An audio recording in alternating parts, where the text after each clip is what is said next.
You'll never know.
Good evening, good evening, good evening. Hello. Hello. How are y'all? All is well. Yes. All is No well. complaints. I don't see whether all is well after we finish with this show tonight. Mm. All is well. Yeah, it's all well right now. We're Yeah. gonna see. You be Let's happy see. to know that I didn't look at the topics, so everything is gonna catch me by surprise. You But didn't look at the topics? I What? did. I'm just getting off. Girl, you got to do better than that. Hey, Miss Jones. Glad to have you with us. We got a pastor on here tonight, so it will be kind of clean until y'all hear him. He went to Savannah State too, so Wait, let me look at him. Cause I'm he was out still there with doing. you. He was I'm out there still with doing you, a little son. bit work. I'm still doing a little bit of work. He's in the dark. Why you in the dark, Apostle? Why I'm you actually, why you I'm all in the actually, dark? I'm actually in my living room. Oh, well, you need to shine some light on yourself so that we can see you. Ma'am, I said you need to shine some light on yourself so we can see you, because yeah. what year did you go to Savannah State? 94 through 98, and then I graduated again in 2001. No, I wasn't out there then. Oh, what? You Yeah. too young? You too old? What? 94, I was living in Atlanta. Oh, okay. I You went left to Savannah State. I Atlanta. left Savannah State in '89. Oh, okay. Okay. Yeah, you missed him by a few years. Oh, okay. Yeah. So how you doing today, Tia? I told you I'm tired, but I'm here to talk. These kids, trying to keep them out of trouble in my community, So Okay. We got a real lively show tonight. I don't know why people can't be on time. I don't know why Charlie Brown, he made 2 weeks in a row. I was proud of him. Now he's nowhere to be found. I know Bernard has an absent excuse for he's down in Orlando with his basketball tournament. Air is still busy making the transition in the things that she's doing there in Atlanta. And so it's me and Sandra always on time, and Mr. Brown, he comes in when he feels like it. But anyway, we got some other guests that might be joining us also tonight.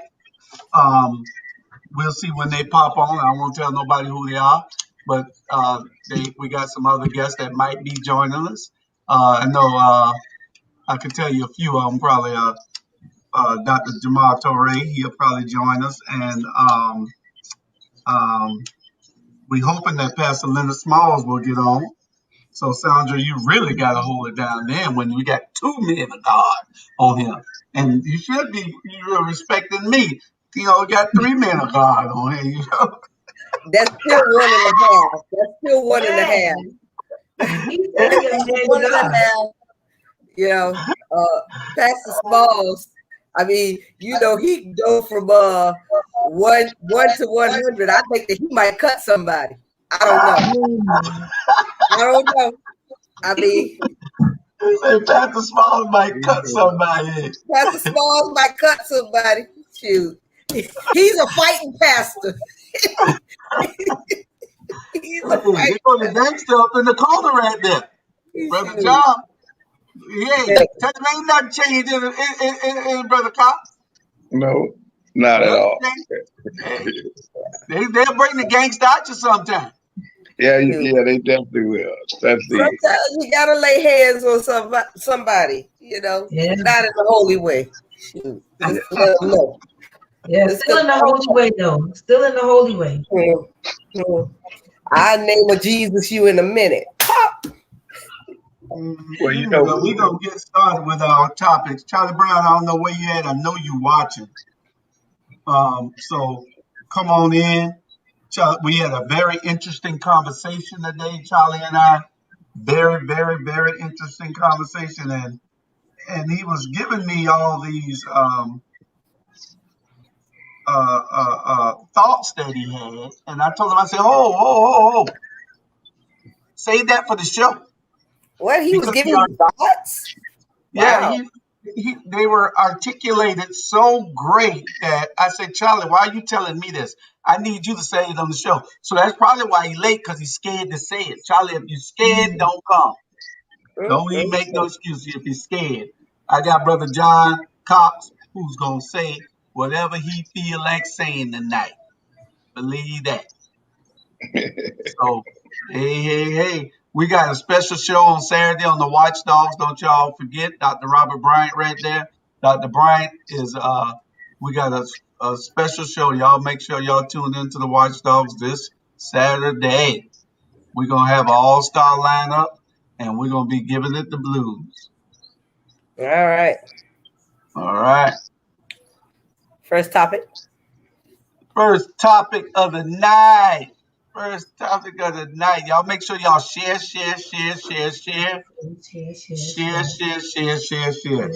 COVID-19 on the rise. COVID-19 on the rise again. I don't know what the problem is, but they got this new Delta variant out there now, and that Delta variant is attacking everybody. I don't want y'all to start taking this thing lightly. This thing is no joke. Y'all think they're trying to kill the whole world, then, hey, don't take it. They might end up killing you. You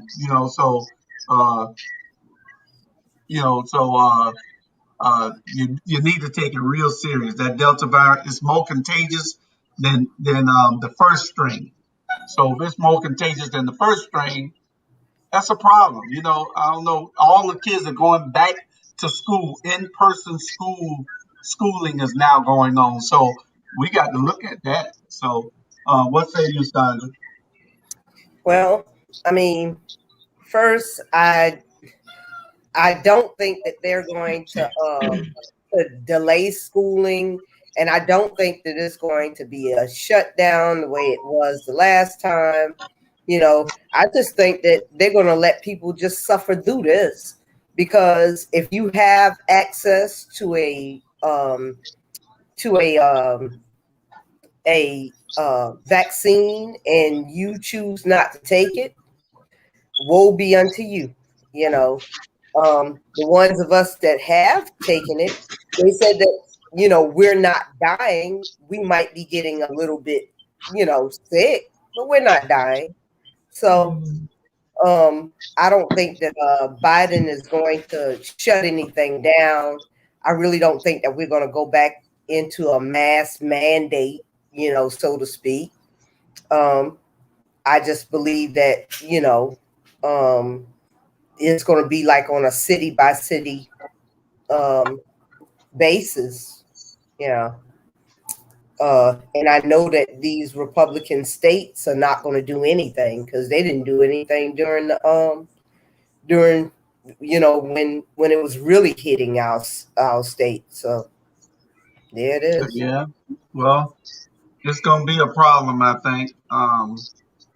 And so we need to talk as many people in, especially those older people, because a lot of people thinking that 2 years from now they all gonna be dead, that they're gonna wipe off 200 million people off of the face of the earth, and that all the people that took it will be dead in 10 years. Well, we probably gonna be dead in 10 years anyway. So that's why you're supposed to do what you can while you're on this earth right now. And what you say, Dr. Apostle John Coffey, you just got to trust that God is going to bring you through it, I guess. Well, I haven't taken no virus, and I don't think I am.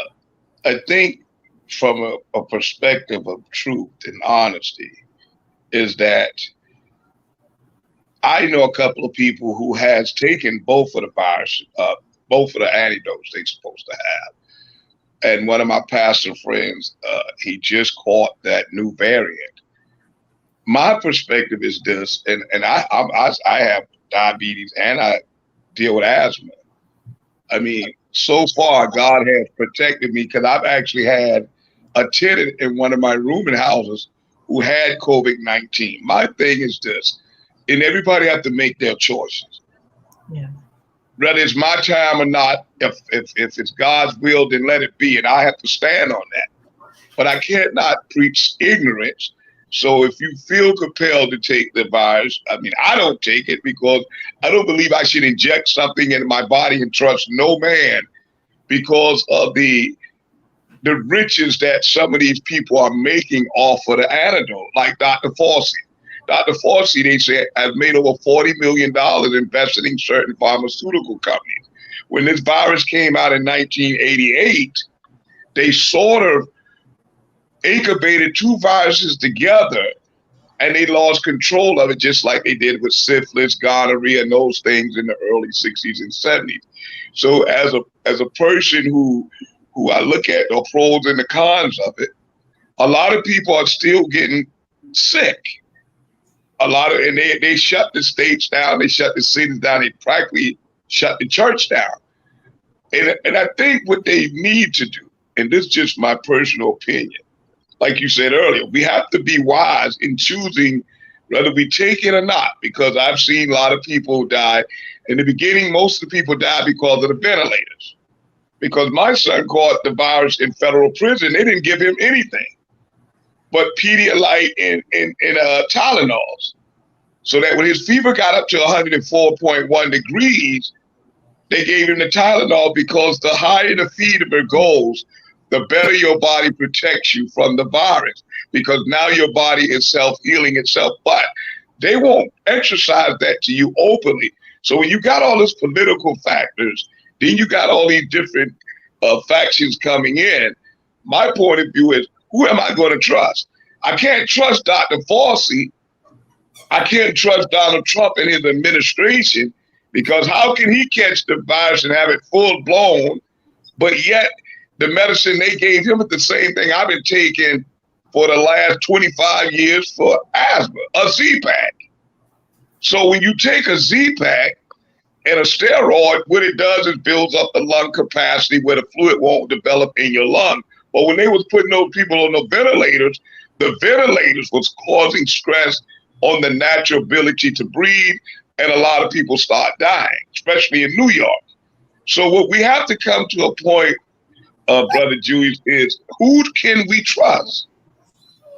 Because Pastor Lawrence, sound like you don't supposed to don't go to the hospital, it seems like. Well, I went to Memorial one time. I went to Memorial and I asked the lady, I said, where are all the COVID people? And she said, right there. She pointed at the wall. So I think at Canada, they had a special, it's such a challenging thing for us to do as African Americans, because when they came out with Bill Gates and his statements, it was targeted at us. We were going to be once again the guinea pig. So I would tell you, if you take it, that's your choice. Okay. I'm going to trust God. I'm not saying this for everybody to say, well, common sense. I mean, I thank God that up until this point, and I truly believe I probably had it at a time, because I was feeling real bad at the beginning one time. But when I went to my doctor, he said my lungs was clear, and he gave me a Z-Pack. So when I took my Z-Pack and I took my fluids, and I changed some eating habits, and I did the exercise where you're supposed to not drink cold water, where you like no cold water during this series. And this is what a respiratory nurse had told me. And they got a technique where you can beat down the back of your back to let the fluid goes out of the body. So we have to really research what they're giving us, because if you notice, in the last 20 years, every 3 years they came out with a new virus. Every 3 years they came out with a new virus. And guess how the virus got into the atmosphere? Through food and through dropping, when we thought they was killing gnats, they were all actually dropping these particles into our atmosphere, causing us to breed them in over a period of time. Then that means they were trying to get us sick on purpose, almost, so that they can sell the medicines. Right. I truly believe that with the way that they are making billions of dollars off of these different types of Mordino, the Pfizer viruses, we have to really look at the whole picture. You understand? And this is just me as an individual. We have to look at the whole picture instead of looking at the rate of how they elevated people who were dying when actually they weren't dying. And it was, to me, spiritually, it was a scare factor. We call it spiritual isolation through manipulation. And that's what they were doing. They were able to control us in a certain environment, so that when we do get the virus, and if you go back and research it, you know, you hear this word herd community. Have you ever heard that word before, that terminology? They want everybody to it's a herd, like a herd of cattle. They want everybody to be vaccinated. Herd immunity. Yeah. Herd immunity. Herd immunity. Yeah. Well, what they had a movie that came out about 5 years ago, that this same virus that we're dealing with now, they made it, I'm trying to think of the name of the movie. And what they did, some people they gave them the so-called antidote. Because what they did is take the SARS virus and took pneumoculosis, and they combined the two. And that caused rapid influenza in the lungs that made the lungs weaken to the point where you became more dependent upon a respiratory system, which are ventilators. So after the ventilators were put out to kill the people, all it took was a Tylenol and Pedialyte. So if you start drinking Pedialyte and crunching your Tylenol and slowly putting it on your tongue, it slowly builds back up the antibody. Now, this is what my son explained to me. He had it. 50 people involved in the prison in North Carolina, 26 died, and my son did not die.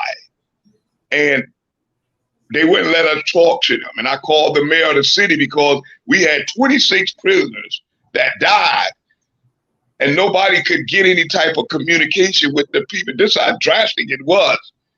And I called the mayor and I said, hey, I'm coming up there to check on my child, because they were not being truthful to the people.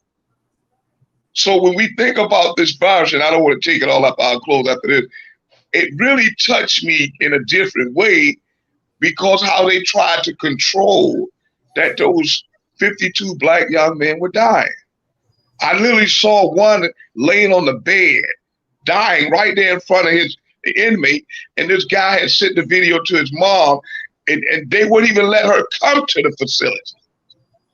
So it made me think, well, what's going on? But when I called the mayor up there in North Carolina and the governor, this is how far I have to get some information about my child. So when we think about what they're saying in vaccination, why did they vaccinate them?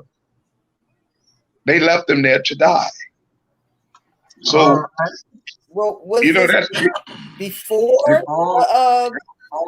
Was this before the vaccination came out, or when was this? Because, well, first you of say all, before what? Wait a minute. Am I muted? No, you're wrong. Okay, I can hear you now. Okay, I mean, because once you get that virus, you have to wait a certain amount of time. I think it's 6 months before you can get vaccinated. You have to. Told you that? I work for NASA, so I already know.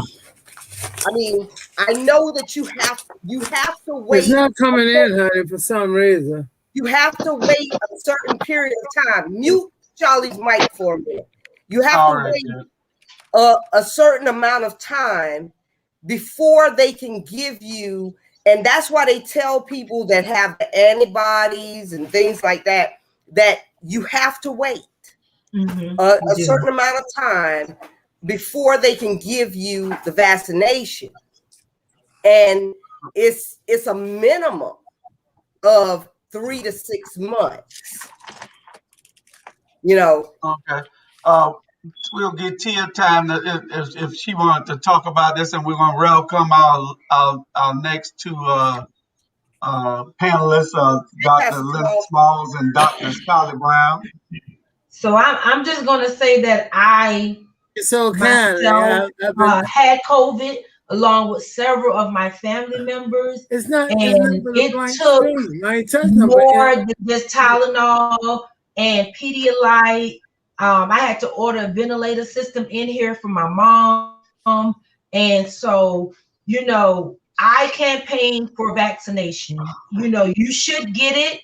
500,000 people and more are dying.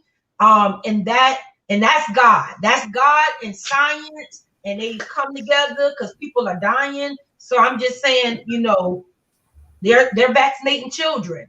My kids are vaccinated. So I'm just saying to each his own family and household, but I am advocating that we as a community get vaccinated so that we can go back out to our loved ones and our families.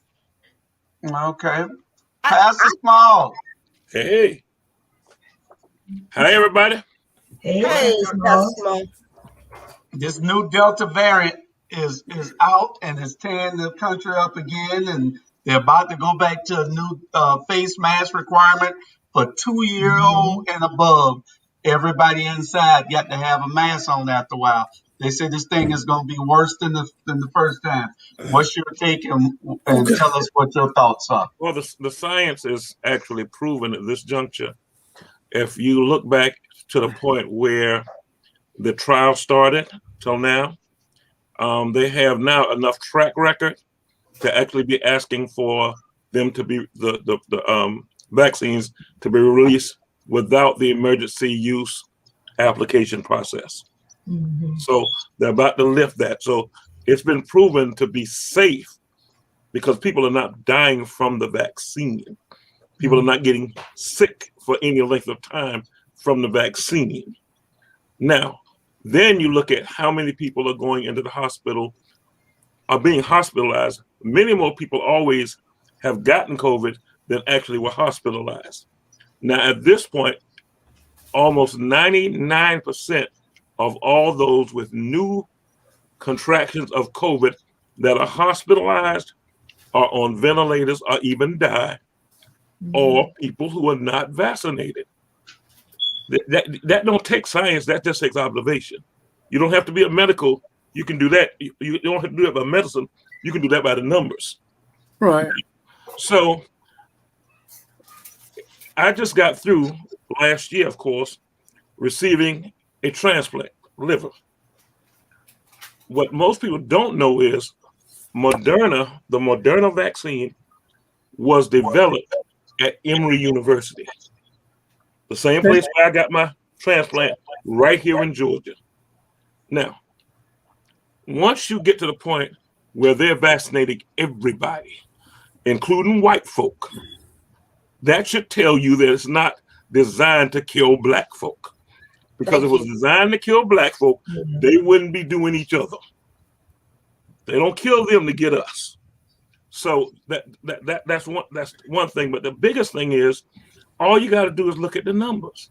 The last thing is this: every virus mutates as if it's trying to survive. Every virus. Now, you got to remember this also: God made everything that is, including the viruses, and He also made doctors, and He made scientists, and He made medicines. Now, the question, though, is, and they of course, we've been done wrong with experimentation on us and even on the Jews during the Holocaust. But here's the key. This is a proven methodology now, because we've got 600,000 people dead, and then we've got the people who are hospitalized, almost universally, people who are unvaccinated. So that tells you to get the vaccination. Well, we took vaccination when we was little kids. When we were little kids, we took polio vaccination. We took vaccination for measles, for rubella. We've taken vaccinations all our lives. Right. And Reverend Small, you're absolutely right. I want to say good evening to everyone. I'm sorry I'm a little bit late because I had a lot of other stuff to attend to. So please understand, I'm trying to get a new contract with ATR Julius, and this is my form of letting him know if he don't do something about it, I will be pulling out, because other shows are in demand for me. But back to the biggest problem we got is the big lie that they're going to put a microchip in you, and we got to stop believing the big lie, because it is what it is, a really big lie. And a lot of us are dying, and we're dying real fast. And we got to tell our brothers and sisters, please get that shot. It's not a chip going to be placed in your arm, any of those things. So we need to spread the word, because it's dangerous out there for us. And I'm saying, if you hadn't had your vaccination, please wear the mask. Take care of yourself. Take care of your family. You just have to do it. If you're not going to take the shot, then wear the mask all the time and live with that. That's all Charlie Brown asking you. You had it, right, Mr. Brown? You contracted it. Yes, I contracted it, and I was sick and for over 6 weeks. And I'll put it this way: I will not wish that upon no one. I did cry like a baby and ask God if He spare me, that I will work for Him for the rest of my life. And that's one of the reasons I've made some changes. And because it was an eye-opener and a wake-up call for me. My son had it as well. My wife never picked up but I was so sick, and my son is young, he endured, but Ms. Brown will tell you, I could not walk, I could not catch my breath, and I can see I went to the emergency room 3 different times, and they say, you are so fortunate we don't have to put you on a respirator, because so many people are going on that. He said your lungs is working at 85-90%, and they say that's good. But I was sick, and I'm telling people, please don't believe the big lie. Yeah. They're not going to put a chip in your arm. They want you to believe the big lie so some of us can, I guess, leave the earth and make room for others, I'll assume. I don't know. But thank you for letting me share that. Oh, great one. No And problem. Reverend Small, you Yes, say sir. something about interesting. You said God made the doctors. He did. He made all of them to have knowledge and ability. It's just when he got to Jewish Hall, he just was kind of upset that day. And he just, I'm going to just throw that out there. And that's what you got, what you looking at. Yeah. And you know, I feel like if we use wisdom in reference to taking our blood pressure medicine, taking our shots for, you know, we're not going to forsake taking our insulin because, oh, you know, it's man-made or whatever, you know. I mean, and I'm just going to trust God, you know. I mean, we have to use wisdom, people. You know, we can be trusting God and going, I mean, and flying straight into death because we're not controlling our cholesterol, you know, or we're not controlling our diet, or we're not taking our medication, you know. So we have to use wisdom as far as this virus is concerned too, because right, God did say, and I'm not 100% sure, but Reverend Small might straighten me. Work without faith. You know, you got Faith to put without work works. into it. Is Faith that without close, works. Reverend Small? is dead. Faith without works is dead. Okay, then that's what you do. Be dead if you don't take that shot. I don't know what else to tell you. What you want me to say, Reverend Small? Natalie, I want you to say to everybody who is not taking a shot, right, take their time, go to the CDC. Forget all the Fox, forget all the Facebook. Go to the Center for Disease Control's website. It's in Atlanta, Georgia, too. But look at the numbers. Just look at the numbers. Yeah. Just like Shonda was saying. Look at the numbers. We got 600,000 people more than 600,000 people who have died. That's approved. That's proven. That number's real. And we've got 99% of the people in the hospitals for COVID at this point are people who are unvaccinated. That's a number. Math is an exact science. Now, if you don't feel comfortable doing it, do some more research. When it first came out, I said, no, it's too quick. It's too quick. But I'm going to tell you what happened to me. I thought I had a choice to take it or not take it, even though I'd gone through the transplant last year. So when I called the doctor and say, okay, well, you know, I'm thinking about taking this vaccine, he said, we haven't recommended it for you yet. When they told me I couldn't take it, I started wanting it. So that thing flipped real quick, because once the option went away, I'm saying, wait a minute, I already just almost died. I catch this COVID, and my friend John Page had just passed away. We grew up together as little boys. And so I started saying, no, if they give me a chance, and they told me I could, I ran right over there, stuck my arm out, a needle so little you can't even feel it. And it was over. It was over. I took the 2 shots. I took the 2 Pfizer shots. And all my research says bad reactions, it not working, aberrations. They're small, teeny tiny numbers. And so I recommend it. Of course, everybody has to be convinced in their own hearts and minds, and everybody has a right to decide what to do with their body. Yeah, you absolutely right. And that's why I'm asking you, please, whatever you do, listen to the cry. Keep masks on. If you're not going to take it, I suggest you and all your family members and friends take it. It is okay.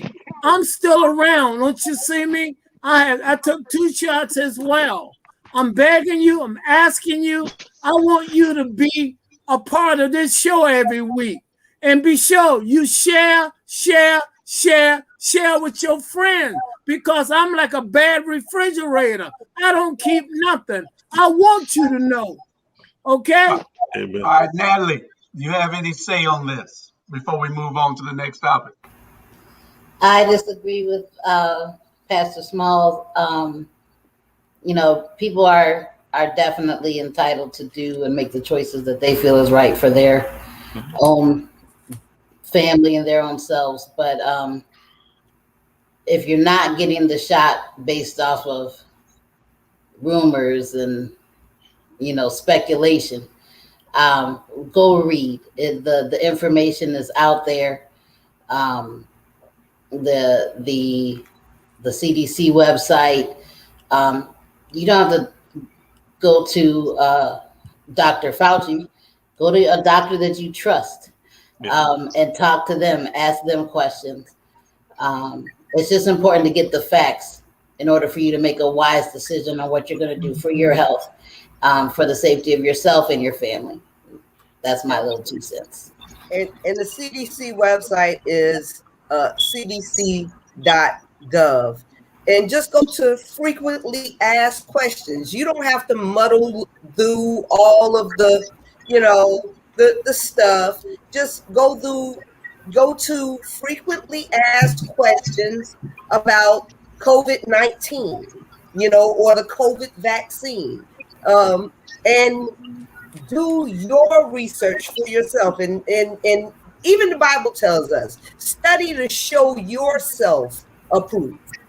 You study for yourself, because sometimes your pastor might not be there, to help you through, to pray you through, So if you don't have a couple of prayers, even I got a couple of prayers, somewhere up in there. I got some, Pastor, for real. Y'all listen, I want to share something. It's just short and sweet. A lot of the young people who contracted it went to the hospital, and they cannot give you the shot once you get it and it's in your system right then. It have to be out of your system in order to get it. Check that out. See, that's the biggest problem. And ma'am, I hear exactly what you say. I agree with you, but I'm saying protect yourself and family. Put on masks. Try not to get in a large gathering in the family. You have to do it because the mask will stop from spreading germ. And I'm gonna ask y'all one other question. When the last time one of your friends or family members say they had the flu? I hadn't heard nobody had the flu in 2 years. I'm just curious, what happened to the flu? What happened to the flu was go the time that we were masking. The flu virus is actually larger than the COVID virus. Right. And so the time that we were masking absolutely blocked a lot of people from transmitting the flu. Okay. So bingo, you don't need to say anymore.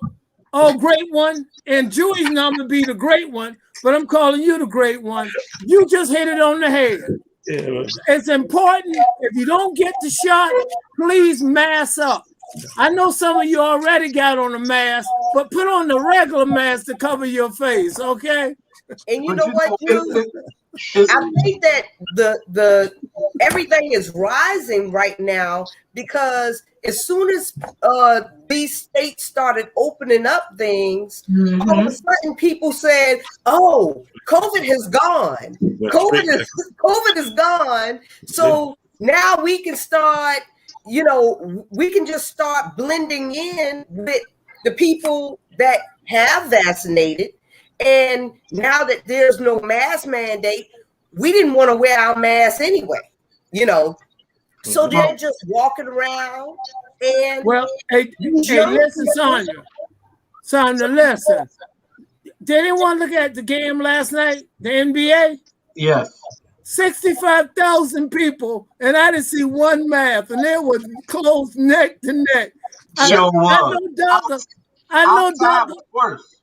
know Dr. Fauci was going, "Oh my God, oh my God." That was a super spreader. Last night it was. It was a super spreader. But one thing that y'all probably didn't notice was that, do y'all remember in 20, when we first got locked down, everybody went inside.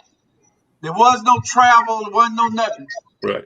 Did y'all notice that that's the first time in probably 100 years we had no hurricanes, period? No hurricanes. Yeah, you got a point there. That's right. You got a point there. None in 20 that came this way. And it has to be something that's going on in the atmosphere or something. But by everybody being inside, they need to look at that. And Julie, something else too, Oh no, ladies and we had gentlemen. one over. We had several over on this side. Yeah. We had several. Y'all was outside. That's why. Well, Julie's got a point there. Julie's got a point. Several that hit Lake Charles, Galveston. I'm about to tell him it just didn't come this way. Sandra, Charles Brown is trying to speak. Can you let it speak? Sir, I'm sorry. All right, but don't be sorry. Just don't try it no more. The point is, I'm trying to make small was nowhere to be found in China, LA, and all by being on the inside. Small, it was almost reduced to hardly nothing. Clear skies for the first time in 2020. That's a fact. You are right. I'll be right 99% of the time if you just listen. God did all y'all a favor on this show. He give y'all 2 ears and 1 mouth. So you should listen to me more and use that less. All right? All right. Oh, we got Jeff Bezos. We got Jeff Bezos went into outer space. Richard Branson went last week. Bezos went this week. This is a short subject before we get to our main subject. I know we're not going to get to everything tonight because our next subject is so deep that I know I got 3 men on here that's going to really be talking a whole lot about it. But this subject here, I had it on, so we're just going on. You know, I don't know whether Charlie Brown and the 2 billionaires on here, Charlie Brown and Pastor Small, whether y'all gonna go to I don't know what this thing is doing. No, y'all gonna get y'all ship. I wish. Space also. You told me I wouldn't be able to go because none of the face chips will fit me, nor the suit. That's what you told me on the phone in private. Now, why you want to pretend that I was gonna get to go out of space? All I'm going to do is get me the Hubble telescope and I'll look through it and I'll see what I need to see. I don't need to spend that kind of money. And when children, families are homeless, starving, we got rapid diseases and stuff running. And this man, they're going to spend, him and Richard Branson, going to spend money like this. There is a God and a just God. He's looking at them. That's all I want to say. I made my mistake. I don't care nothing about no outer space. Okay. I ain't going. You can't make me. You try to come and get me to take me, I'm going to run. I ain't going. I care zero about what happened in outer space. I care about his village in Yamacraw. That's correct. That's about it. Down here. Well, Pastor John, it seems like they were trying to get a glimpse of heaven. Well, you know, man has always tried to put himself equal with God. And it's just another indication that we have to truly stay rooted in God's word, because there's a lot of deceiving spirits in America. It's true. There's a lot of deceiving spirits in the hearts of a lot of churches when they try to answer a question that they can't get the full interpretation. So therefore, if they want to go out of space, that's nothing I even think about, because it all has been, I always thought that when you want to go beyond God's perspective, indication of you, which we can expand our understandings, but I truly think they do a lot of lying a lot of times when they think about different things. And we do more denouncing Christ and his coming, and we accept the scientific matters of the world. So I'm going to be honest with you. I'm staying rooted to the word. I mean, that's just me. I'm committed to God's word. When we talk about these different wisdoms and things, I'm going to stick with what I know Christ to be to me. And if they want to waste, like Brother Charlie said, who has that kind of money to throw in the trash when we have people in our streets today can't even afford to live a comfortable life, no matter than a decent life. So we should be more prone to sticking to, like he said, the Hicks villages and the prayer was in the core of what we are as God's created people. Once we get outside that agenda, we walking in the devil's playground. So I just think they're going to experience some things that God is going to prove to man, as he has done daily throughout my 57 years on this earth. You cannot equal the authority and the power that God possesses. And it's just another way to confuse us, to bring us away from Christ. All these things is a deceiving spirit. And if we don't see that, and we don't see that with not just wisdom, but with our common sense, then we'll be pulled away.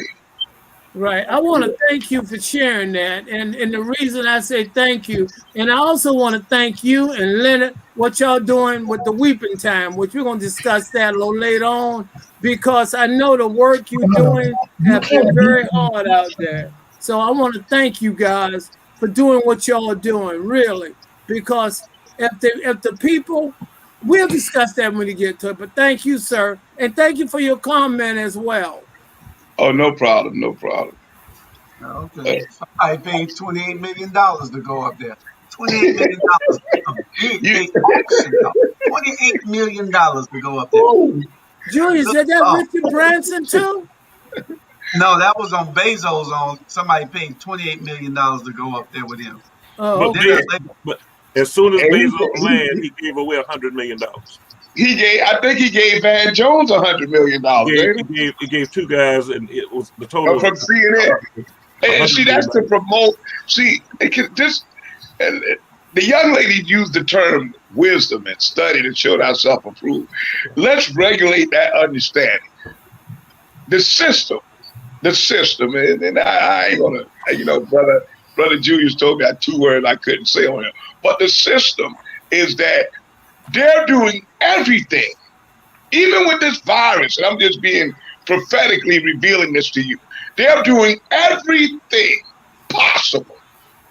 And if you go back on my social media page 2 years ago, and I prophetically revealed the Donald Trump situation to the letter, not boosting myself, but when they came with this virus and they came in with these space trips, this is a part of the spirit of isolation manipulation.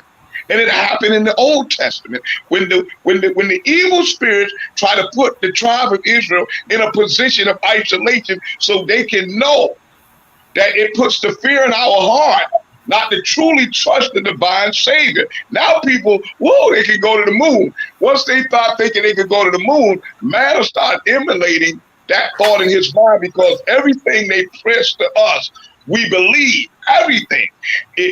Everything that's destroying the body of the kingdom of God and the mindset of his people is because we are going to and fro, as the word said, chasing down every doctrine of misunderstanding instead of standing in our faith. In other words, it's a distraction. It's a distraction. What at hand now? Now, Julie, why don't you ask some of the ladies what will they do if they get an opportunity to go? Sandra gonna go. I don't know about Natalie and Tia, but Sandra gonna go on the first ship going. No, I would never. I mean, why would I do that? I mean, why would I spend 8 whole minutes? I mean, I want you to go. I want you to go. I could spend billions of dollars on much less. Okay. I mean, that has never been a fantasy of mine. That's a free ride. Natalie, would you go? Does that mean I have the money, that $28 million to go? They're giving you a free ride. Would you go? Oh, no. Tia?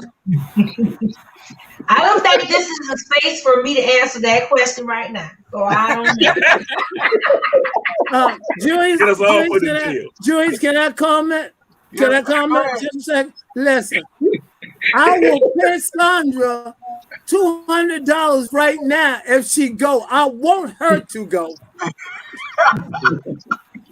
You probably send her and Air Scott. We'll be back by next Wednesday.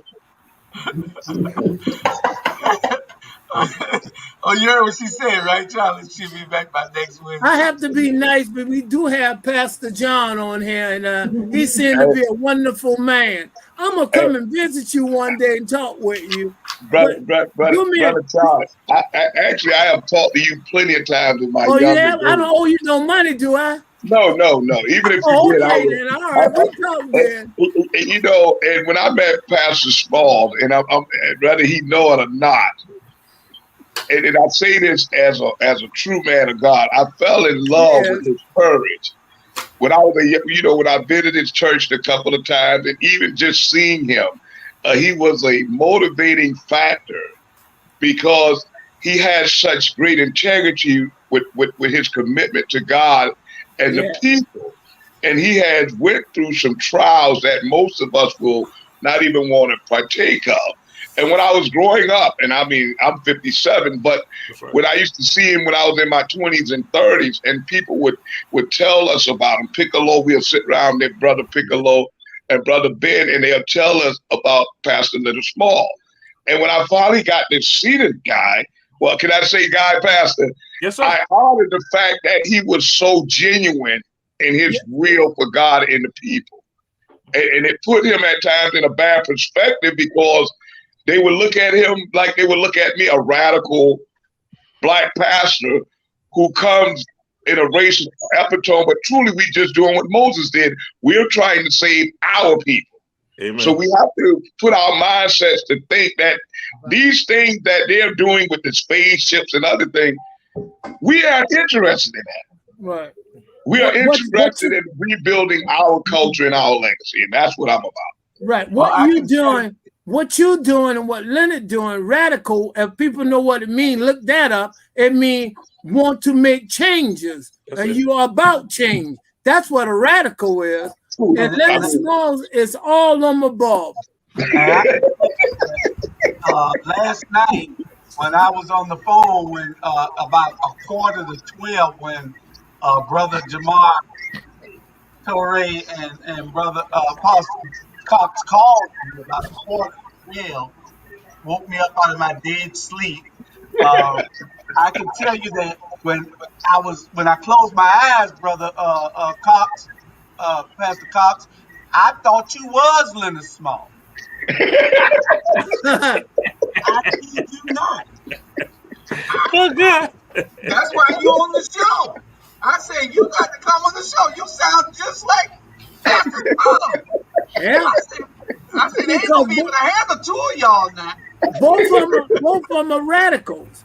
And if we did not have those radicals out there, these people will take our piece of bread from us. And I want my piece of bread because I ain't missed too many meals. That's correct about that. None. Not any. Weeping times. I didn't ask you. We on to the weeping time. This is our main subject of the night. Oh, Brother Torrey, we welcome you. We thank you for showing up. I know you had your show on earlier with Brother Terry James, and it was an awesome show. Y'all, we need to all see how we can go out there and you had a special this week about don't sell your land. Do not sell your land. Land is the only thing, property is the only thing that you got that's going to always hold its value. So, Julius, ask him, let him speak what school he went to. What school you went to, sir, please? Would you share that with us? Who, me? No. He knows the doctor, Torrey. What school did you go to? I'm going to tell you what school I went to, but I want to say the reason why I'm just not getting on because I was on a Zoom call, also a Zoom interview with a reporter from WTJS. What has happened on Hilton Head, the town of Hilton Head has gone to say that they're going to basically now engage in family compound protection and family subdivision protections on Hilton Head. So I was discussing with her. We have been in this struggle for some 20 years, 30 years with regards to this. And I said, this is the impetus. So I was sharing with us. That's why it's so fitting with regards to what Terry James have 246 acres in the Petey River area in South Carolina. And they have a historical marker that the family did themselves. They made that happen and also created a foundation. I said, they are an example what all of us can do. And so, you know, I am, let you all know this, since it's not coming out, Charlie Brown, I am Herschel B. Jenkins High School right here, Herschel B. Jenkins High School. But then also, as Julius Hall and others heard tonight on the show, that I am also connected to Wilson High School in Florence, South Carolina.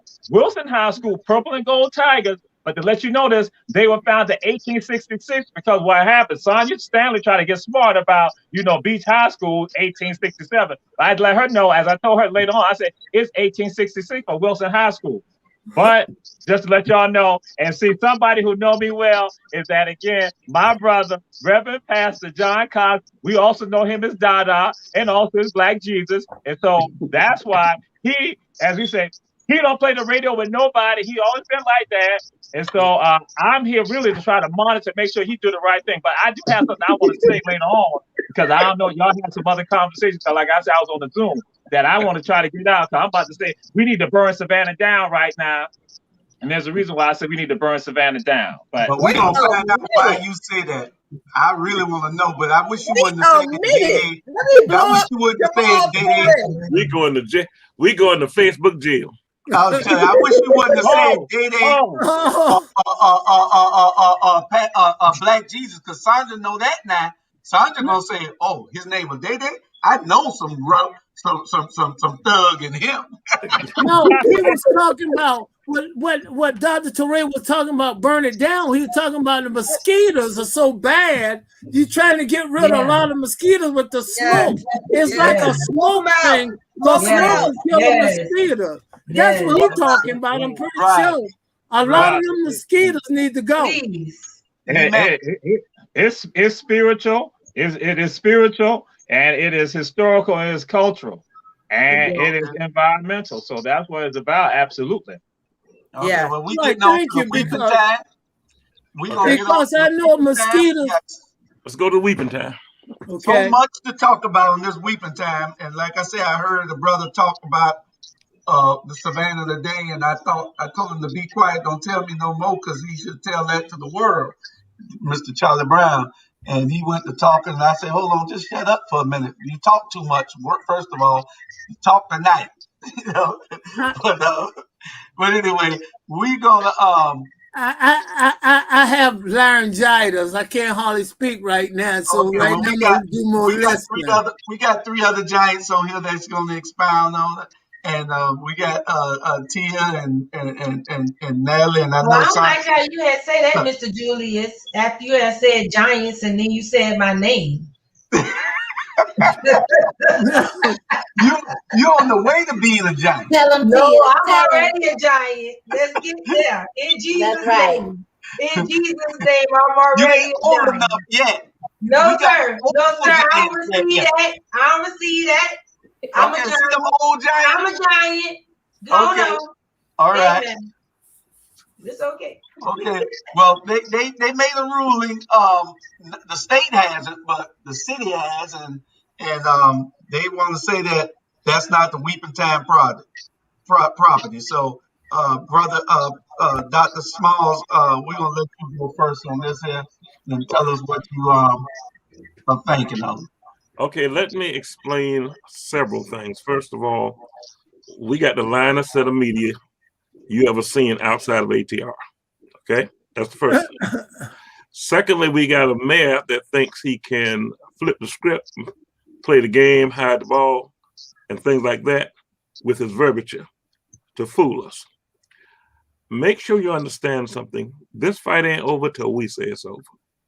Too many times Black folk will look at TV and listen to what they say and say, oh, woe is me, ain't gonna do us no good. How many times have we made them turn back around? We closed Bargain Corner in the 60s, all right? So this is not new. We made them take back the fire tax after they voted for it. That's not new. So here's the thing. We know that there are several issues that would cause them to have to slow down, if not turn it all the way around. Now, let me explain some of them to you, just so you can know. First of all, there's a thing called due process. Now, we can file in courts. We can also file at the at the preservation board, and they're going to have to have a hearing and vote on that issue at the preservation board. So for Van to say, because the people that was already working for the city, that the city manager unilaterally gave the contract to, which means they could not be independent brokers on the issue, it is obvious that they're going to have to cross all those hurdles when they get to the State Board of Preservation, because that's not in Savannah. That's not in that 5-4 click that Van has. This is a board of people who are away from here, who are used to hearing matters, and they're going to be able to read through the foolishness in that report. I'm about 2/3 of the way through the report that Brockington did, and I'm telling you, in the first paragraph,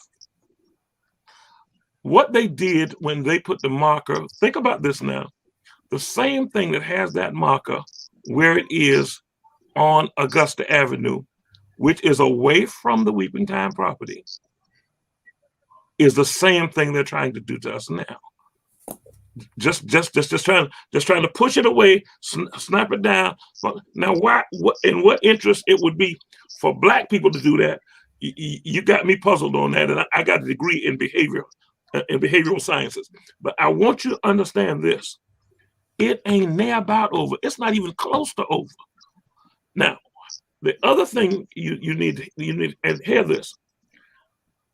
In the first paragraph that they send to the preservation board, they say it's the largest sale in the history of Georgia. Okay, what historian would not show that it is the largest sale in the history of the United States?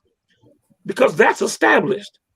So why would you already show your bias by your minimalization of the question, by simply minimizing it to Georgia? And if you go out and read the monument, you go out and read the marker that they made them put.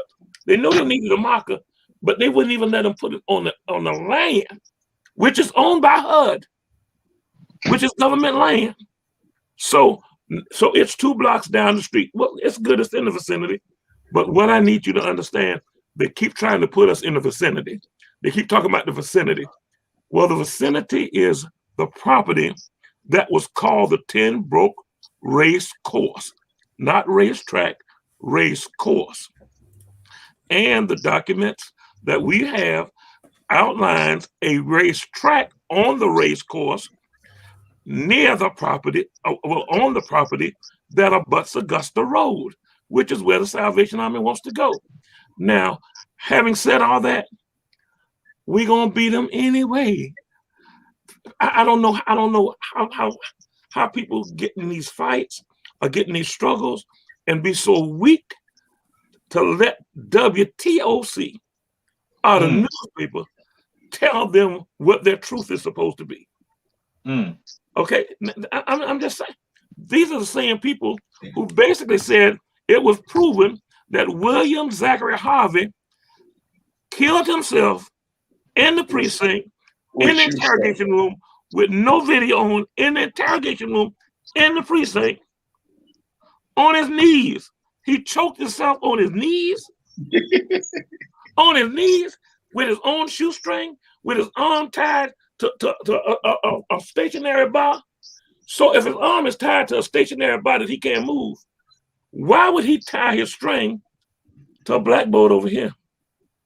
If you're gonna kill yourself and your arm tied to this hard bar, you tie the shoestring around that bar and hang on it.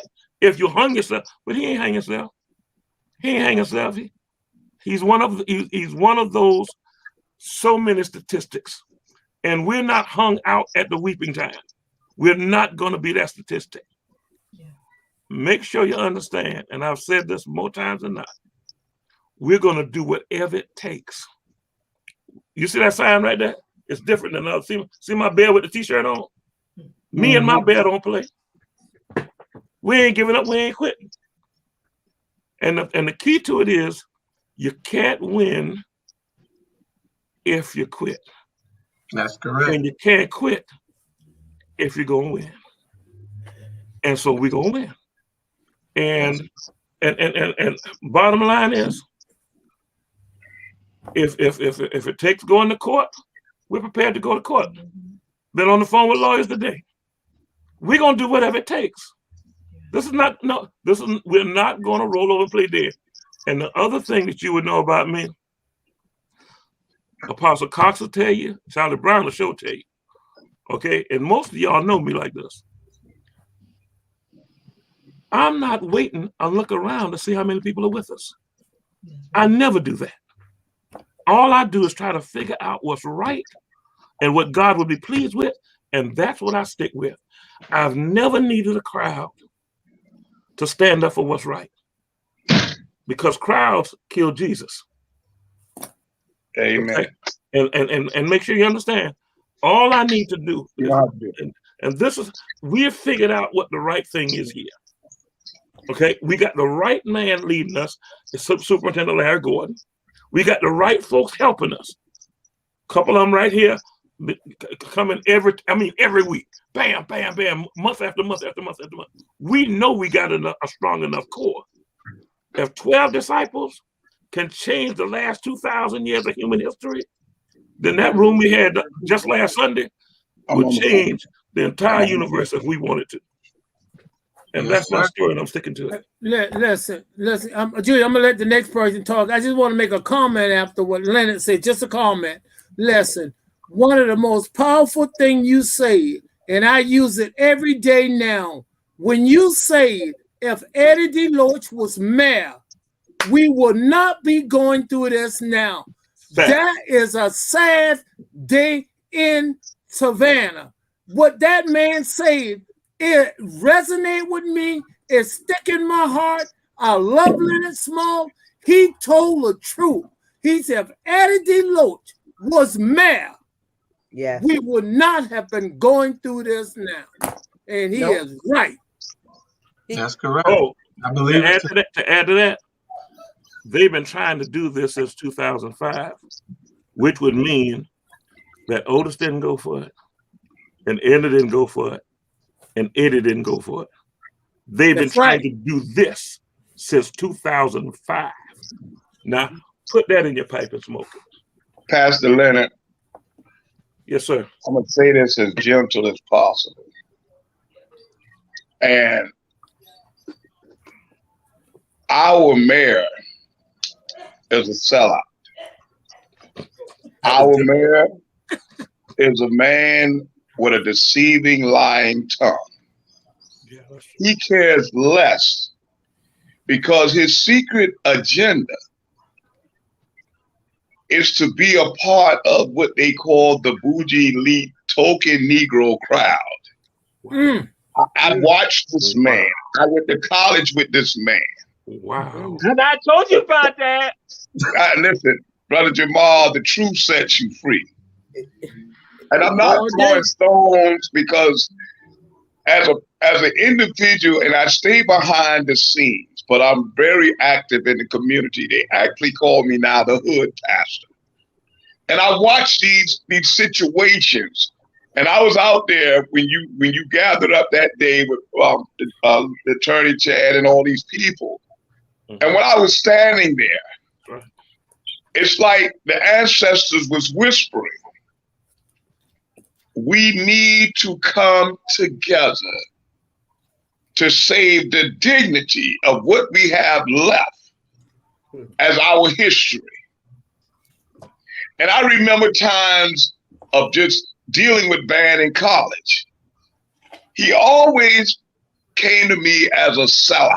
I'm just being honest. I mean, I knew him in classes. And he'll probably don't like me, which I don't care. And I don't hate the brother. It's just that manipulating spirit, because I heard him on television the other night when the young man was killed by the police officer. And I wanted to comment, but the Holy Spirit said, hold your peace. In this situation, and like I emphasized the brother Jewish them last night, If they wanted to plant that place in an area, they could have took it right off B-roll, right around the corner from my house over here in Ardsley Park. Fact. They don't want that. Every area in the Black communities, they want to poison our communities, and it would increase the crime. The essence of them even coming after the property that is historical and has cultural value to our people, all they're telling us is that they don't give a whatever about us and our growth as a people. You have to, and I'm with you. I'm with you. I'm gonna get with you and give you my number, because it's time for us to come together in that same dignity that our forefathers came before us and our ancestors remind us through the suffering that they went through. Because I was just gathering up the research on that particular area. I don't see no way that we should rob the culture of the African American people in this city to put a shelter. And I'm one of the great advocates for better things for homeless.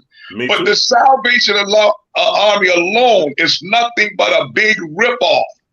I'm telling you personal things that I know about them. I got a rooming house right around from the Raggedy one. Just take it on B-roll. Put it over there.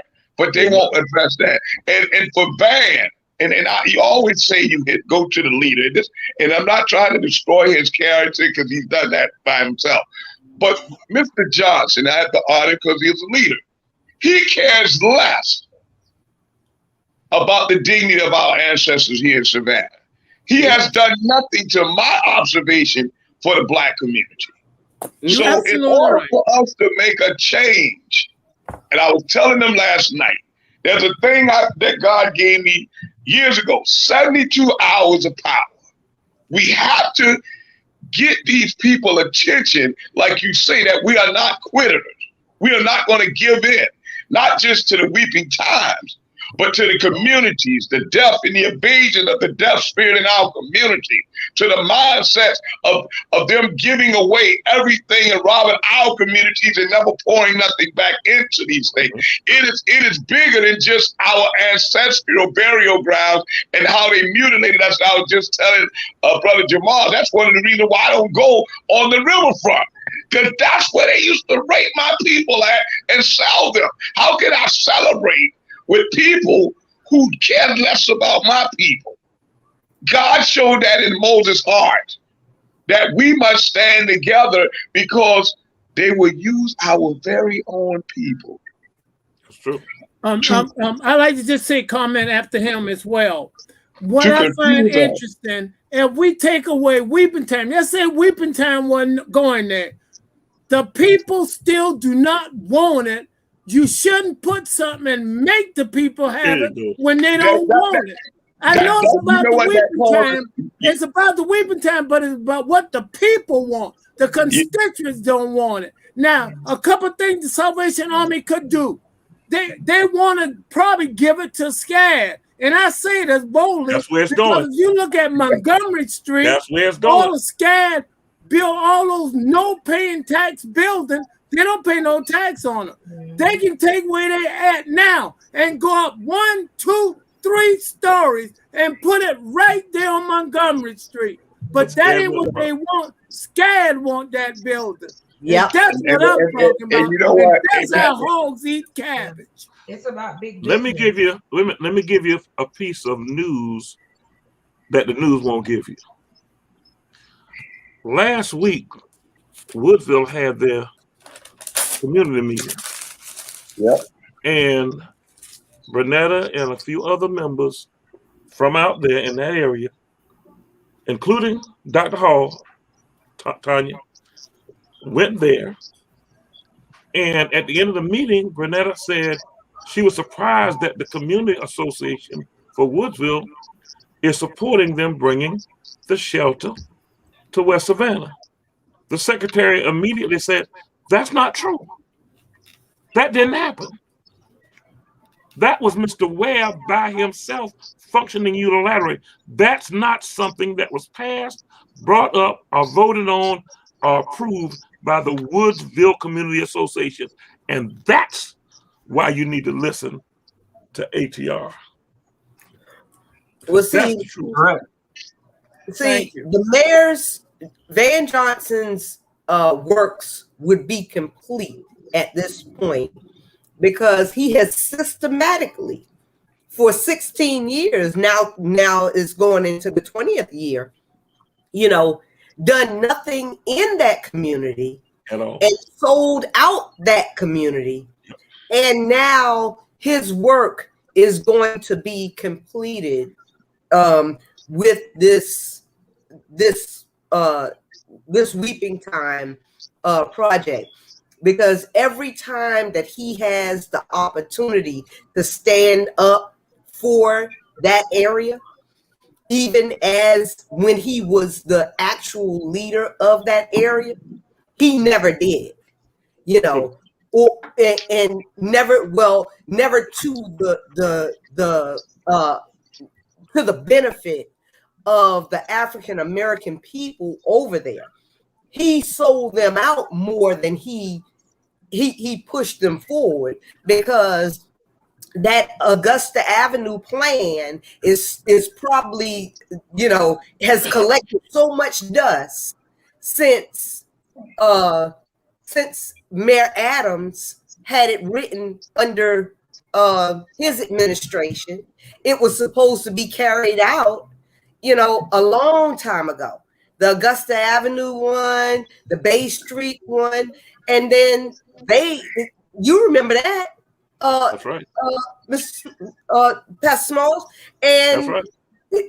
And it was never carried out. The businesses that should have been brought to that area never came. And the only thing that they did is came in there and tried to figure out how they were going to shut down the little bit of business that the African Americans did have there, and now they're relocating. I mean, they've made over there at the playground for the white people, and now they're going to make over there where Yamacraw and all of that area. They're gonna take that. That's the all living area for the affluent people, because they already have everything way down the expressway, or how do you say it? I mean, the Reed Delaney family done brought all that. That's condos all the way down that way, So all the way to Gwinnett Street.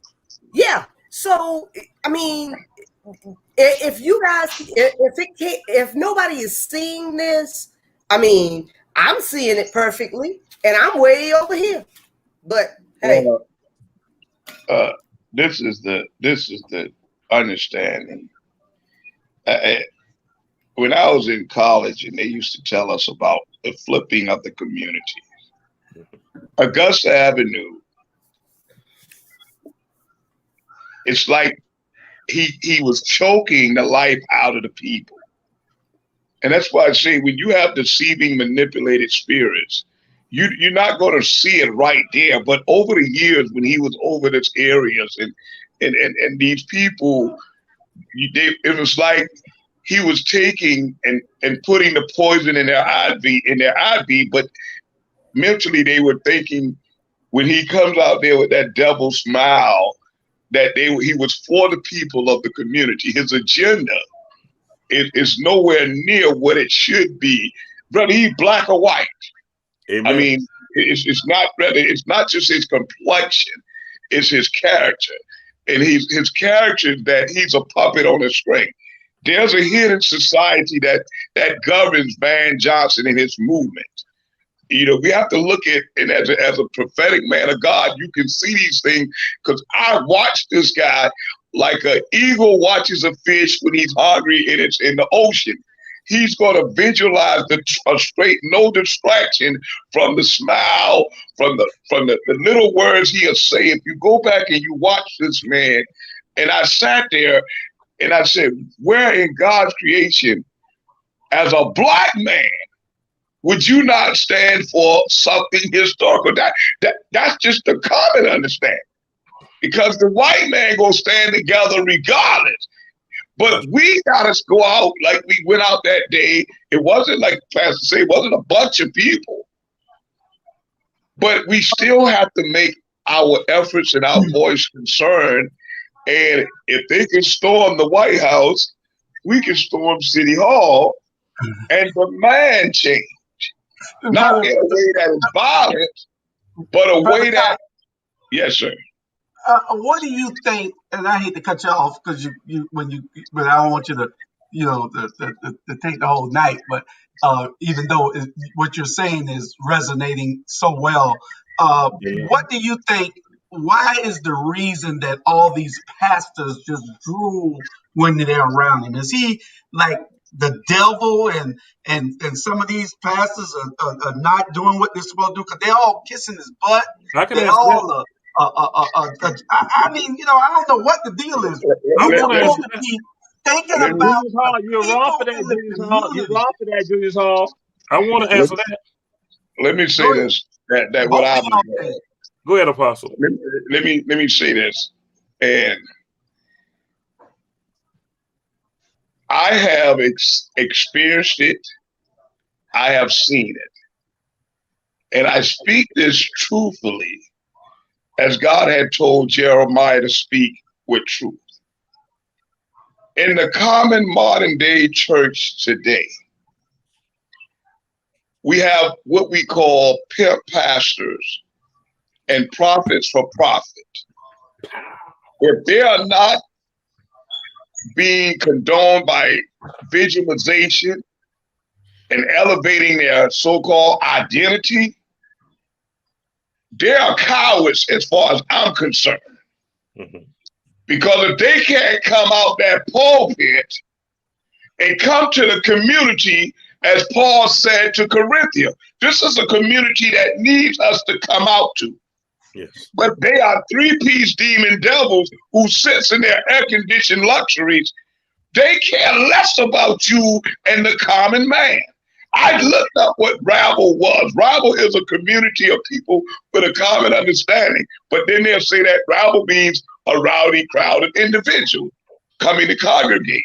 In today's churches, they are more concerned about how sharp their suits are and how packed their churches are when the people in the street is dying. They care less about weeping time, because to them, that'll mess up their so-called agenda. And we have to come to a place that those of us who will stand in the land, in the harvest, we just have to go like Gideon. We have to weed them out, like Pastor said. Yeah. We can't worry about what they're not doing. We need to concentrate on what God got us doing. And if we continue to be radical but compassionate, loving with the base of unity, and when we look at this thing from a prophetic level, there are only a few of us going to stand on God's word. So that's why, my brother Julius Hall, they don't come out, because I'm going to say it, somebody get offended, they cowards. They cowards, and they're not upholding what God commanded them to do. And believe it or not, I have told them that several times. I'm not the greatest of nobody, because I don't want to be the next great nobody. I just want to be a man who makes a mark according to God's purpose for my life and the life of his people, because, man, believe me, we need to come together. Amen. Amen. Amen. We need to come Pastor, together. You bringing the word. I appreciate it. You bringing the word. I really appreciate it, because the truth will set you free, and you setting us free tonight. Listen, people, share, call a friend, share. You gotta have this message. Look at this show again. Share. Take it, brother Julius. I say this with great Julius. I'm gonna say this, man, and I get assassinated daily. Because I done been a gangbanger. I done been a pimp player. I done been a lot of things. But when the Lord thy God called my name, I didn't want to say, here I am, Lord. I want to say, God, go on and let me do this 20 more years of what I'm doing because I enjoy it. But when I go out, and I'm not saying this to build my character up, I'm just telling you the truth. When I see young women getting evicted from Yamacross, and now the rate of eviction is getting higher because now SCAD want that property. That's the truth. And when I see people getting murders in the streets, and I see my brothers in Christ not voicing any concerns, gathering every year, January, with their 7-day revival, and they ain't revived not one soul in this city. My God. So what you're seeing is false demon walking under the covering like ravenous wolves in sheep clothing. You got to call it what it is. Well, he preaching the word. He bringing the word. You got to call it what it is. So those of us, and I tell you, God say, come as you are. But you have to come in faith.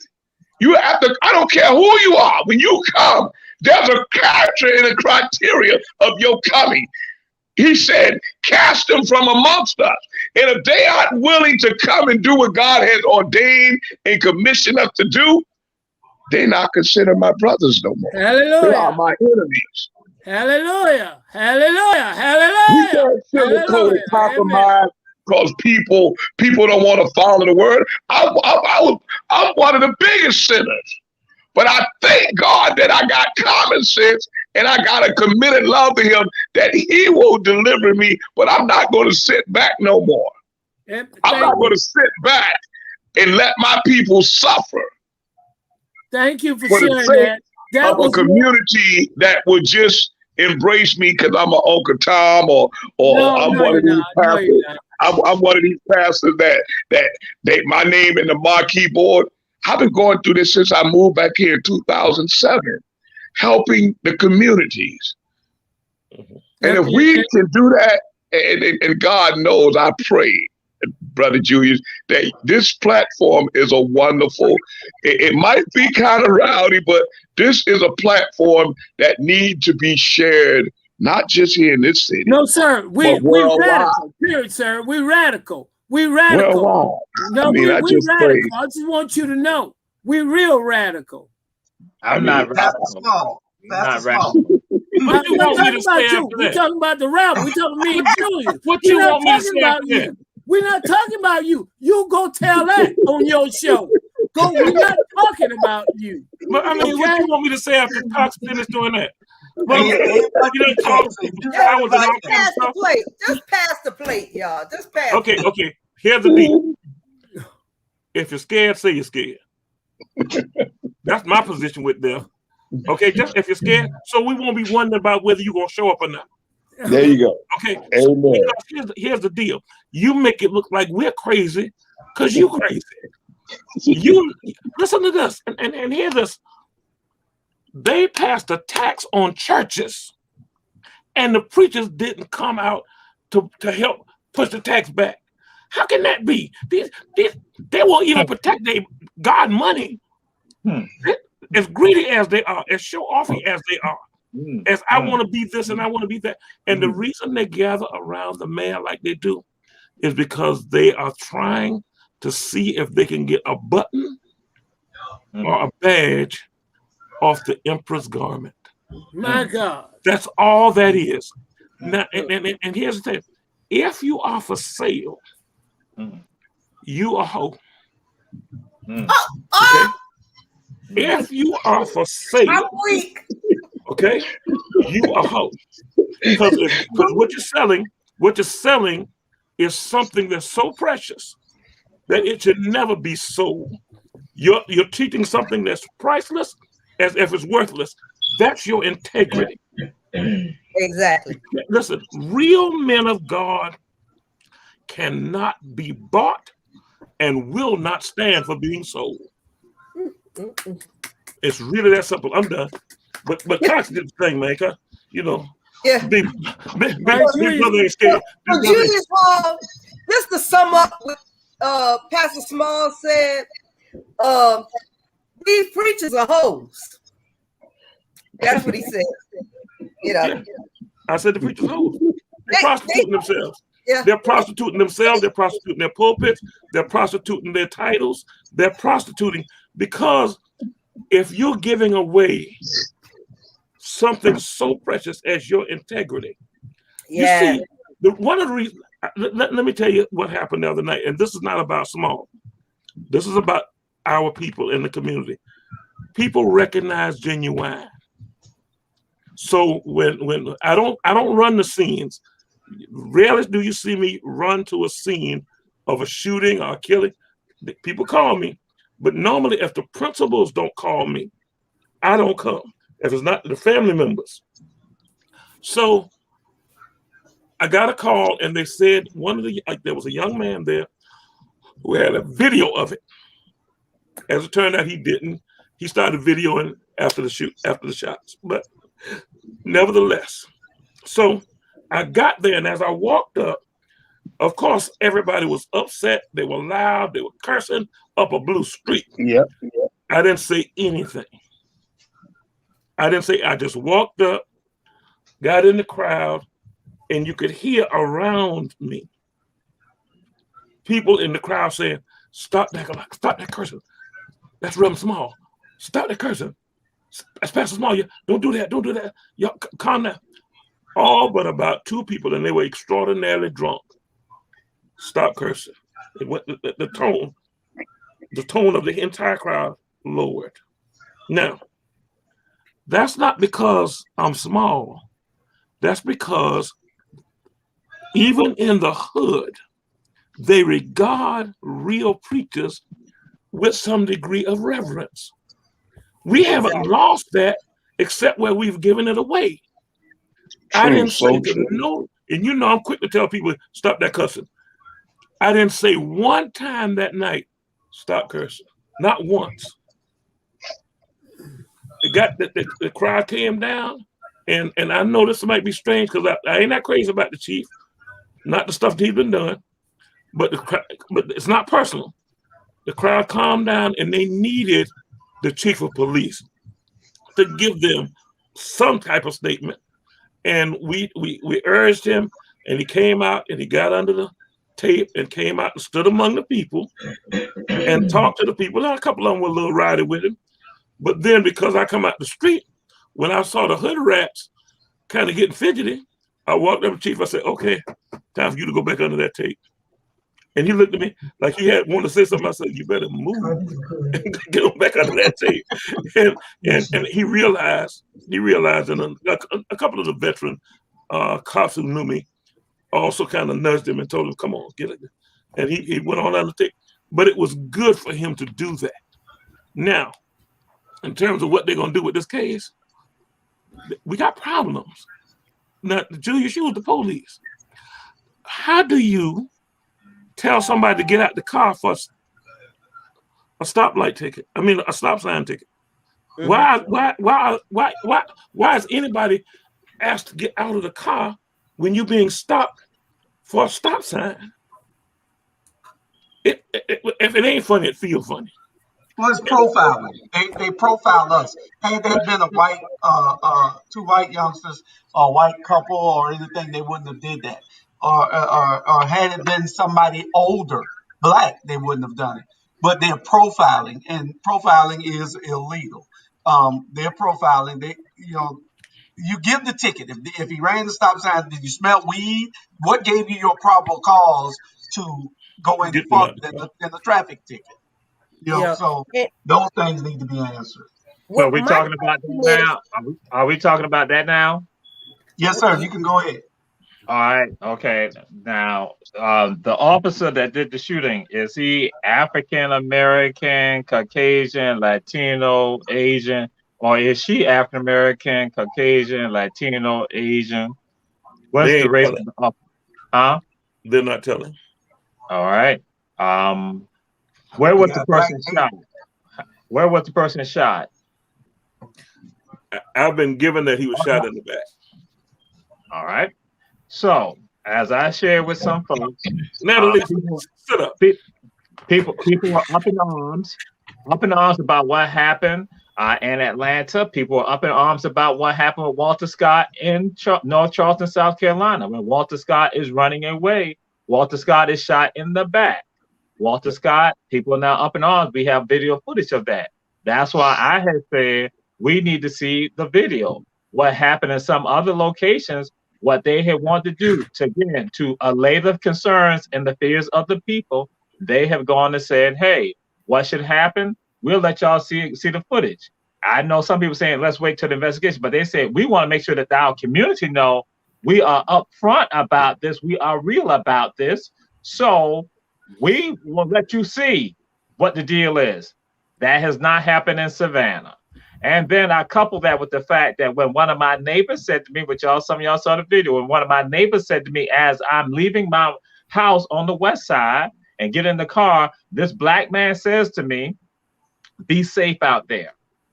Mm-hmm. So now what has happened, it is now in the minds of black folks, and they may not be saying it loudly, but in the minds of black folks psychologically right now, they now know that when they leave their homes, that they could not necessarily return back home. That might be the last time that anybody ever sees them when they get in their vehicles and go. So yes, it is almost like open season on folks. You have had 2 black men to have died within the police custody within 6 months.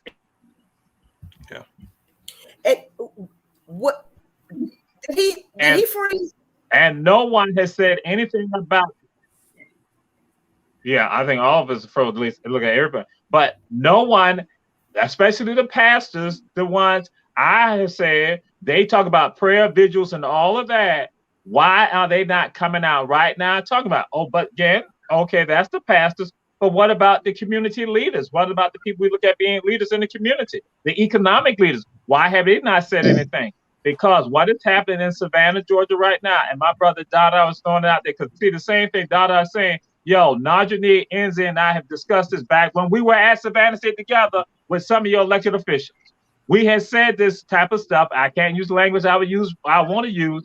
We had said this, and it's not got any better. And so now, let me go and say why I said things need to burn, because some people have said that type of stuff. People get all offended when people say they need to burn it down. Why is that? Because it got to be like the Bennu. What is the Bennu? Like the phoenix. The phoenix burns when it gets old. And then what happens? Out of the ashes comes a new phoenix, a new, more glorious phoenix will rise. So I throw that out there to you. But then also, this is part of environmental. What happens in the Serengeti every year? In the Serengeti, it burns. The Serengeti, bam, lightning strikes some of the dry bush and it burns. And what happens? New growth comes about. And guess what? That's when you see new wildlife now occurring right there in the Serengeti. But then also what happened in a place right during the Civil War, when you have Confederates and Union forces that burned the place called Atlanta. So it wasn't just the Union. The Confederates also burned Atlanta. And what happened with Atlanta? Oh, excuse me. What was the symbol of Atlanta? Anybody know what the symbol of Atlanta was? One of the symbols they used for Atlanta? The phoenix. Oh, the Bennu. Another name for the Bennu is the phoenix. So Atlanta rose out of the ashes to become the city that y'all know today. And so guess what I have said we now have in Savannah, Georgia right now? We have a social, economic, political Sodom and Gomorrah right here. And what did God essentially go and do? So I'm saying right now, when people say it needs to burn, we need a rejuvenation, a reoccurrence. We need the springtime to come, whatever way you want to look at it, spiritually, if you want to look at it environmentally, if you want to look at it mythologically. This is what we need, because you cannot have black people shot by non-black people and we don't say nothing about it. We don't need to have what happened like with Laquan McDonald in Chicago. When black folks in Chicago finally saw what happened to Laquan McDonald, they realized that, wait a minute, y'all kept this from us and this egregious act. And so in Savannah, Georgia, I have said people need to make a demand for that video. But are we making demands? No, we sit in silence. So I tell you, go pray to our leadership to give up that doggone video so we can see it, so we can now go and address some of this right here, because it is time out for this. And then you go and rename stuff, or you give the name Mark and all the other stuff like that. And then you got reaping time. I'm like, you're going to try to tell me that we don't need something else here? We need to be born anew right here in this area. We need to be born anew, because all is going to happen, just like that man said to me, be safe out there, somebody else is going to die. and then y'all gonna be clamoring and screaming. Then when I'm like, say, fools, guess what? This is what I'm gonna say. Fools, when I had said this to y'all, y'all sat back and was silent. Just like the Hottentots did when the doggone the Dutch Bulls went into South Africa and were wiping them out. And then they take over the whole area. So we need to burn. I'm not saying we need to burn it. I'm just saying there needs to be a burning here so that now we can be born anew. 28 months. 28 months. That's what we got left. And we'll be brand new. And we're speaking metaphorically. We're speaking metaphorically, but 28 months we'll have a new administration. Spiritually, mythologically, culturally. I mean, that's why I'm doing that, because you see it in nature. You see, again, with regard, we've seen with regard to various religions, we've seen that. We understand that. We've seen it with regard to mythology. So then we've seen it with regard to a historical account that happened in Atlanta. Because right now, as I'm saying to some of you all, you might need to find out who that officer is who did that shooting and where was that person shot. Reverend Smalls alluded to say that where he got the person shot in the back. So I guess I'm gonna say this right. If I'm running from the police, why in the world would you shoot me in the back if I'm running away? And guess what? Folks from Savannah, we ain't saying nothing about it. We ain't even concerned about it. We let the media go and dictate to us what is important. And the other thing I need to let y'all know, a friend of mine, his nephew got shot in Fred Wessels. A week after the 6-year-old girl got shot. And where did his nephew get shot? In the head. Yes, they had the funeral for him. Yes, and you know the family, Reverend John Cox. And so we sitting down at their house looking at them like, what? Nobody told us this. 1 week after the girl got shot in Fred Wessels. But where were the ministers who said they were going over there? Where were these organizations, these community leaders said they were going over there? And how my boy's nephew gets shot in the head in the same area 1 week later, but ain't nobody said nothing about it. So that's why Jamal said, yo, we got to be born anew right now. Well, he never made it. Excuse me. One of the other ladies, Miss Leggett, like to say something. Miss Tina Bright, like to say something. So it's clear, but I mean, I listen. This is my thing. We calling for the people that live in poverty to stand up. We calling for the people that don't even know they live in poverty, because there are people that obviously think that just because you live in public housing, you're in poverty. But over here in public housing, if you're calling for us to stand up as people, if you're calling for me, because I'm the people right now, I represent poverty, I represent single mothers, I represent all of these people that I feel like we have all of these meetings for, all of these resources for, including what we call religious traditional buildings, not the church. Because I'm the church. Anybody that confess that they love Jesus Christ and they say they're the church, but we got it all mixed up when we're talking to the people. Because the resources don't match the people. So we calling for people to talk out to people that, guess what? The mayor himself, whom we have talked several times, Pastor Smalls, that I have no personal issues with at all. Amen. This is all professional. This is all based on what you told me and my family, my flock, my people that you was going to do for us when you got to City Hall. So I'm saying, if you're calling us out to stand up with y'all, I'm going to tell you this. It takes education. And it takes education sometimes to people like myself, a dumb nigga, who don't maybe know how to read or interpret the way that I need to. Let me enjoy this space now, because I'm telling you, you're calling for us that can better get good educations and good jobs. You're calling for us that rely on the Spirit of God to lift us up in times, because we tired of working 3 jobs at one time. But that's all we know sometimes. So when people look at me and they don't know who I am, and I've carried minister's license, evangelistic license, and I've sat under pastors in this city, I've been groomed, I've been taught as an armor bearer to serve leadership. Now I'm in a place of serving leadership in a political stance and in a faith stance. So I'm saying to all leaders, if you're calling for the people, if you're asking us to stand up, be willing to put the work in with us. Put the working to tell me, brother Teray, I love you. You empower me every time I hear you speak. You teach me something new. If you never knew that, right? Because I'm the people. I'm the people that live in Frazier homes that Dr. Smalls, I tell you, I did not want to talk to him because I was afraid of him. But Jehovah said I don't have to be afraid of him because he has the same walk in life that I even now try to keep my young Black boys from getting caught up by the police or because we live in Frazier homes. My kids don't be in trouble. If I can talk that kind of talk. My kids are not in trouble. I keep them out of trouble.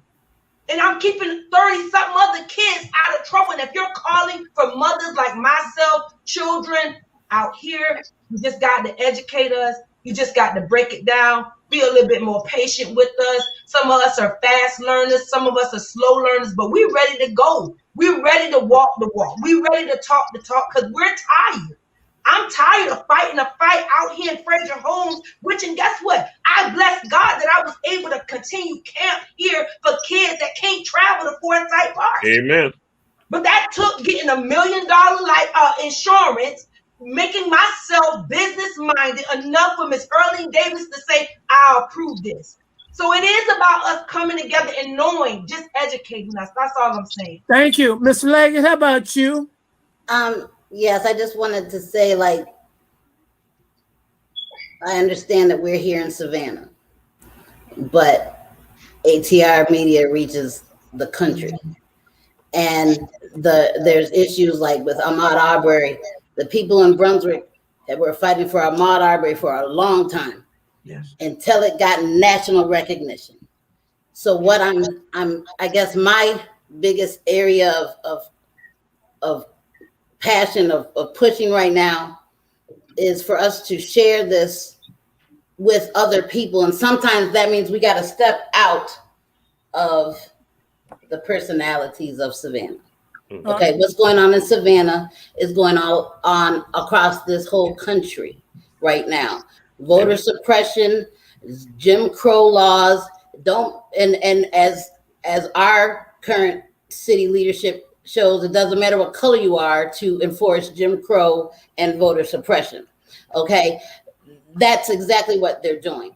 They're also, what we're seeing in Savannah, and it's not like other cities don't have it as well, is that certain areas of the city have been designated as the trash can, as the area in which they will devalue until it's time for them to come and make waterfront property and build condominiums and more hotels. Okay, that's all that's going on in the Weeping Time area. That's what's going on over there in Carver Village with the new in-market arena. That's what's going on over at the fairgrounds. This is all designed to be areas that they devalue and move us. When I say us, I mean the Black community, to get what they want, and to continue executing the plan that has been put in place decades ago. That's what we're witnessing. The Weeping Time issue, the in-market issue, all these issues in Savannah need to be brought to national attention. Voter suppression is real. It makes no sense for me to have voted for aldermen who cannot speak for me. Exactly. What did I vote for them for? That's my vote that this mayor decides that is not any longer valid. And then we want to wonder why he's not listening to the folks in West Savannah. He doesn't care about my vote. He doesn't care about nobody's vote who voted for Alicia Blakely. He doesn't care about nobody's vote who voted for Keisha Gibson Carter. He doesn't care about nobody's vote who voted for Bernetta Lydia Bryan. I'm sorry, I messed up her name. But he doesn't care about us. He does not care. So therefore, because he does not care, we have to reach out beyond him. Okay, because he thinks he's running things. He's already said that on his own live, that he got this. He ain't got this because he definitely don't got me. And I guarantee you, he will not be in office if I have anything to do with it. Again, he has no care for Savannah. He has no aspirations to go to a state level, to a national level. That's what he wants. I guarantee you, I will take joy in letting him never step foot nowhere. Now, Mr. Leggett, I want to thank you, Sandra. Go ahead and take it. Well, my problem is that the media came out that night as soon as it happened, and they told the narrative of that shooting, saying that the young man had a gun and all of this stuff. And then, so they gave this whole narrative before this investigation, so to speak, was concluded. But they gave this negative narrative about this whole incident, and nobody knows. Did he have a gun? Didn't he have a gun? I mean, it was a minute blurb that he had a gun, and then all of a sudden, don't nobody know nothing, and then an hour later or whatever, then the mayor comes on and says, well, we're going to let the investigation go forward. No, somebody controlled what came out in that damn media. Somebody controlled it.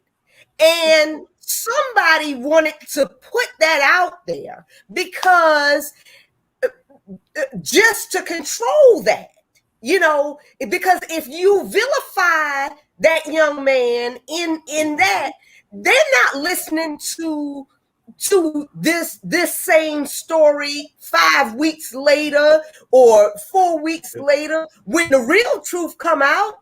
Because all you saw under that post was, because I read the whole post, for WTOC, with everybody saying, well, if he would have just complied, if he would have just did this, and if he would have done this, just did this, so everybody was saying, most of the people were saying, oh, well, he deserved what he got.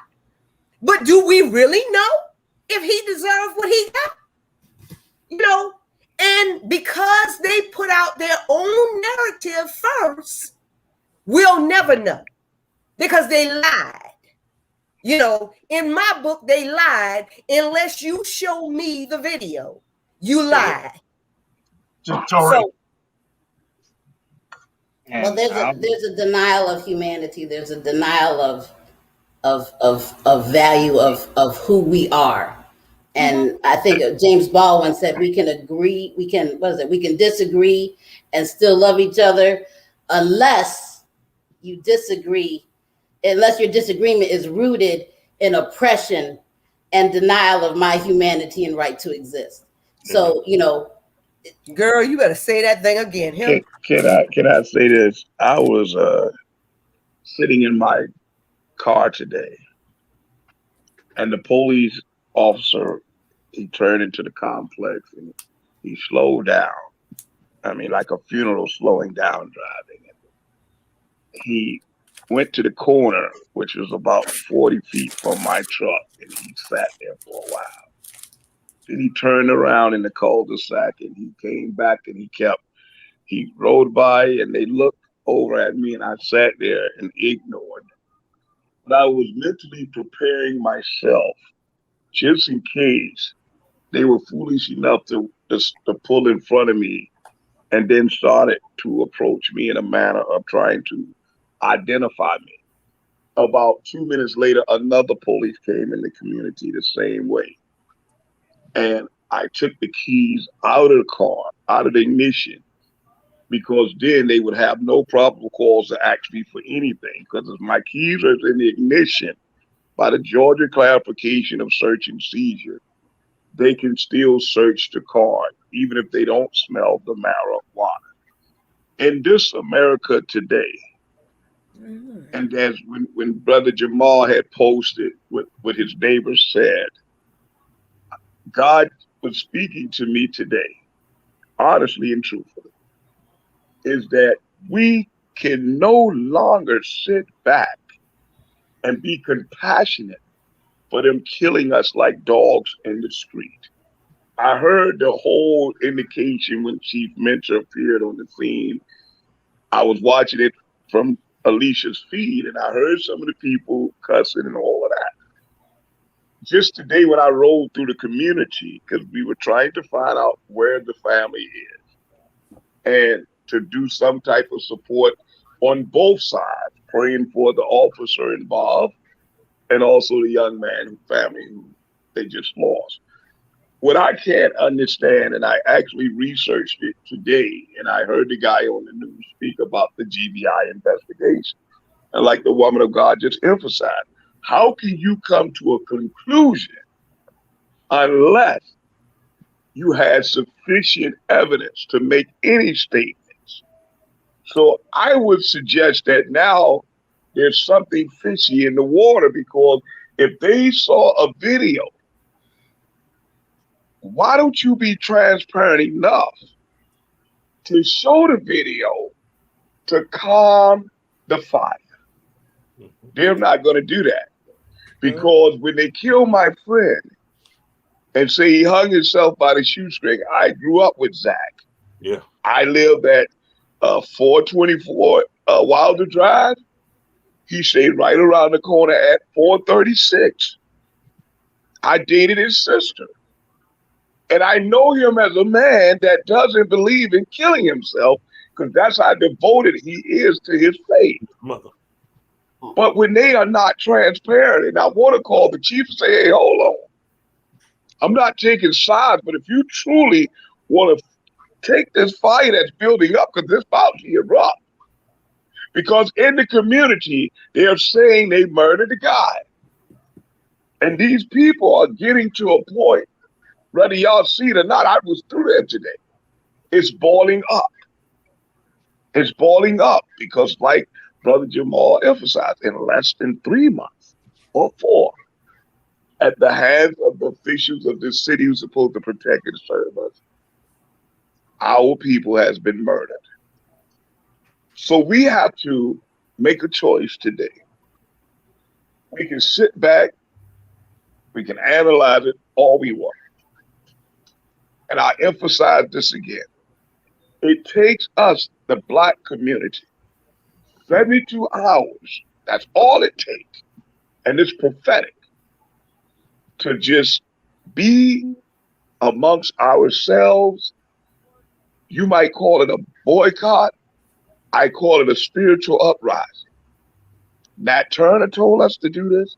And there was one token brother that caused the whole revolution to be dismantled, because he was more dedicated to master than he was to his people. Amen. We have to, like he emphasized the phoenix, we have to rise up from the ashes of despair and take 72 hours. And listen to me carefully, and this is prophetically. No working for them, no buying their merchandise, going to their stores, no watching their televisions or using their phones, no going and working in their slave camps, their hotels, and their restaurants. We need just to be what they call us, lazy Negroes, and just sit and consecrate ourselves unto the Lord for 72 hours. Thank you. That Turner prophetically revealed that, and we did not succeed. Okay, this is what we need to do. We can march, we can talk, we can preach, we can pray, but we need a revolutionary revival to just consecrating ourselves to show them that without us, they cannot exist. All right, thank you. That's as simple as it is. Thank you, sir. Jamal had something that he was supposed to say. Yeah, just have the last 10 minutes. I'm going to say this again. You'll know that I don't subscribe to calling out the mayor with name calling and things. We know. We didn't name call him anything. Okay, but let me move on to my point. Make sure I get out there always. And Sister Leggett says something, and this is something again we've been sharing, folks, that what has happened for so long and too long that we keep having our conversation right here. And I have tried to say, and I've said this other places too, when you not cast a light on them, on a much larger platform also and bring other people in. Black communities do not like the dark. As long as it happens right here, this is the dark right here. But when you begin to tell other people, and like we hear shared, why don't y'all contact CNN and let them know? Because especially people got a relationship with CNN, contact this other national media, because we have ATR. Have them now begin to at least do some inquiries about what's going on. Because they don't like that. Because now, yes, it hurts them. Because you know why it also hurts them and what happened? Because it affects tourism too. Because again, when you start talking about saying, hey, Savannah, when they put it out, they said that Savannah had a mass shooting. The tourist industry got concerned about that. They talked about this. They had a conversation amongst themselves because they knew that was going to make Savannah look bad because that's going to hurt their pockets. So when you're going to put out there say, hey, somebody got shot a week later in the same spot in Savannah, Georgia, wow. Then now you got another black man that has been killed by Savannah police. Within a police detainment situation. I'm just saying like that. A police detainment situation in Savannah. So what's going on in Savannah, Georgia? So even when Pastor Costco says, which we all understand, we say hit them in the pockets, that will begin to make people fall down. And now when you begin to throw that out there, it now casts Savannah in a light that the tourist industry here, that some people are at their beck and call for, are going to start saying, wait a minute, this is going to hurt our dollars. But then also what comes into play is that we understand who these people are, and that we say it ain't got to be the masses of people. We just need to have a couple of us stand up who say that they are leaders. And right now, what I'm really saying, I want people to know you ain't leaders. You saying you're leaders, and you got people caught up into you saying you're leaders. I'm like, no, it's not. The leaders are young brothers and sisters, our older brothers and sisters. It's that person sitting on their porch. They are the leaders. And some of them do have a voice, and we need to make sure their voices are heard, and we go forward with that and no longer have any, and not have about any fear, because we getting caught up. And I'm like saying, we got to cast the light on these jokers right now, because that's when someone's going to pay attention. Or then you like some other people going to put pressure on them when they now realize it's hurting their dollars with regard to these hotels, these restaurants and all that, or that now Visit Savannah can't go and give a good image to Savannah. People going to say, wait a minute, y'all got killings of black people there. Black people don't want to come there. Or then if they got the impetus that there's going to be some uprising in Savannah because of all the oppression, weeping times, all that, that's all this got to be nationally put out there, internationally put out there, because now that's when they hit them in their pockets. And them jokers are concerned about that. Because like I said, when that 6-year-old or that mass shooting occurred, even though y'all may not realize it, all them jokers in the tourist industry were all concerned about that. They were talking about that because they know when it comes down to it, they're going to lose their money. That's right. Julia, thank you. Julia, can Leonard Smalls get Savannah has been named one of the best places to visit. That's you're exactly right. Julia, we're running out of time. Can Leonard Smalls close us out, because we about running out of time? Yeah, we started late. We about 2 minutes over now. We started late, but you came late, so you wouldn't know that. Yeah, you came late. That's why you didn't know we started late. But Leonard Smalls, brother, Pastor Dr. Leonard Smalls.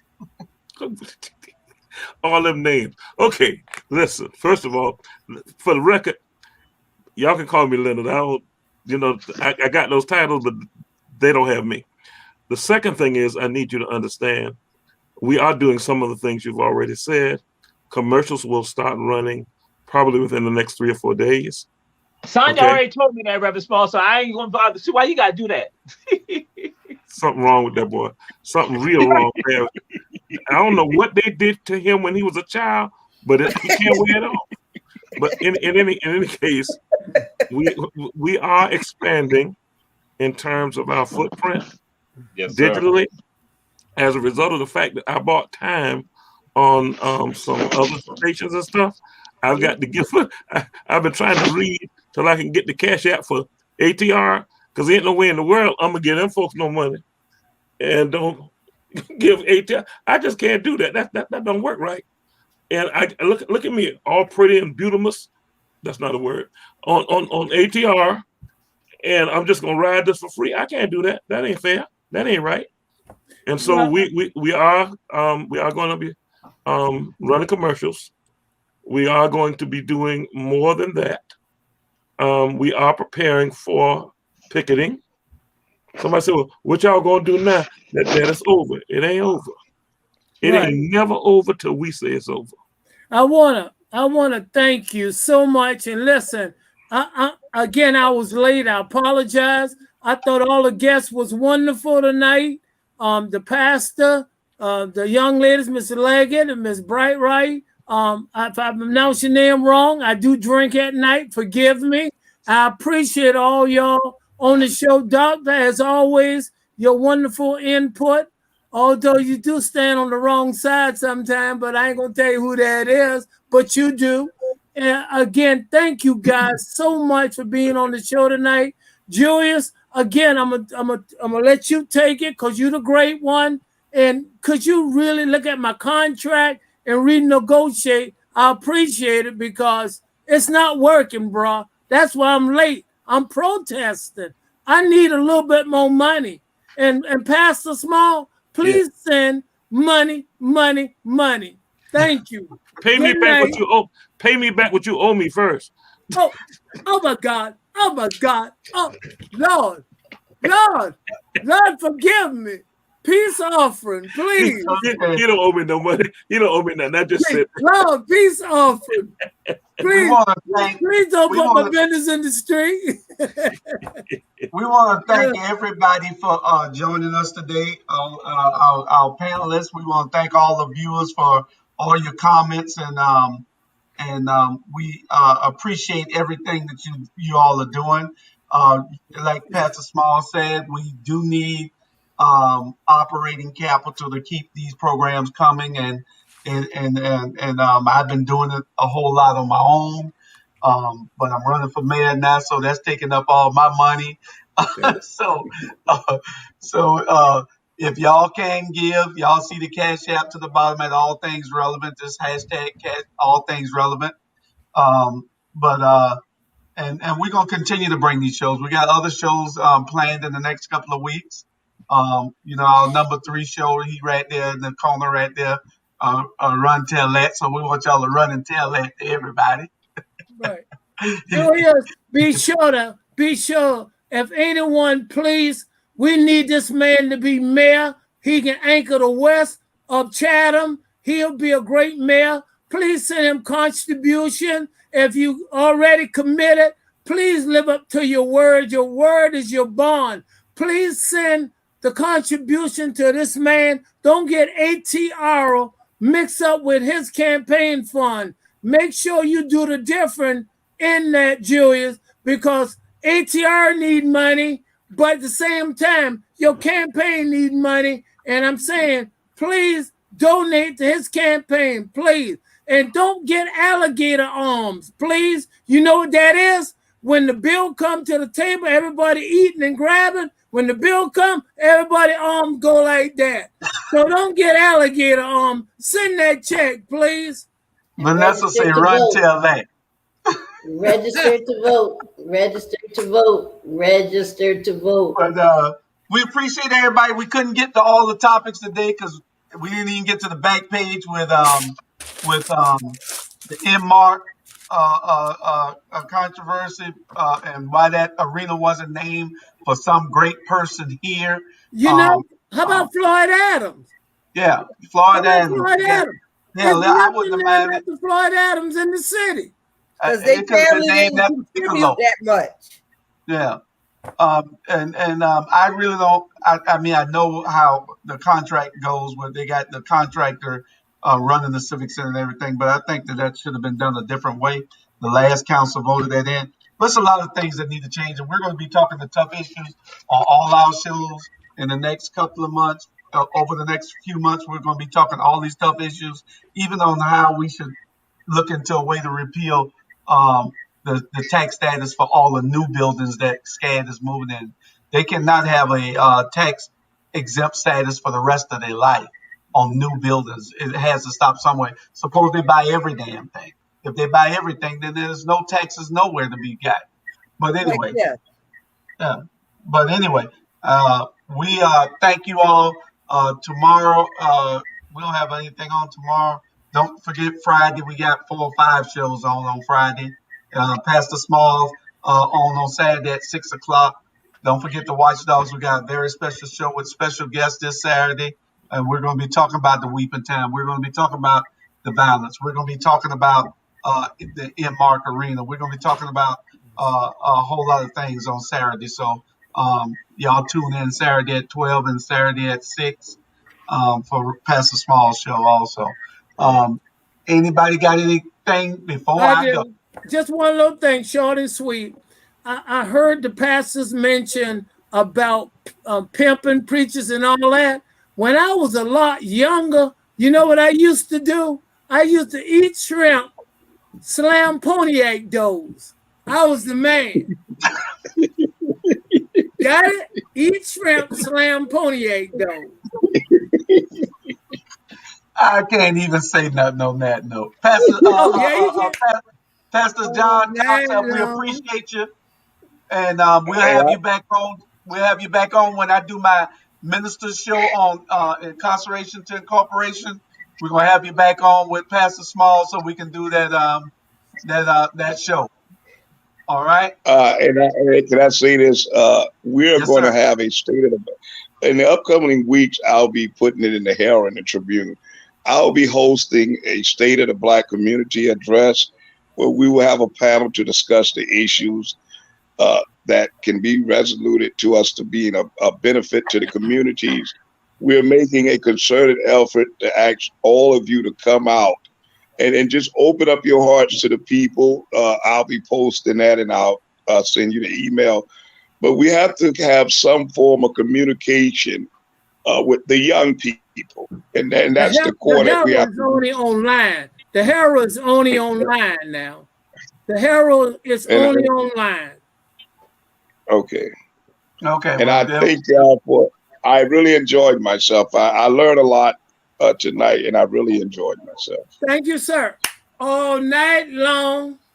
And we will come over to Crawford Square from off the west side and take our friend West on his village right there. Basketball. Donna be right there. Just all right. Best high school in the world. Best high school in the world is not me. It's not Richard Arnold. Who said that? Who said Richard Arnold? That man got a high IQ. Richard Arnold. Good night, everybody. Y'all stay on for 1 minute.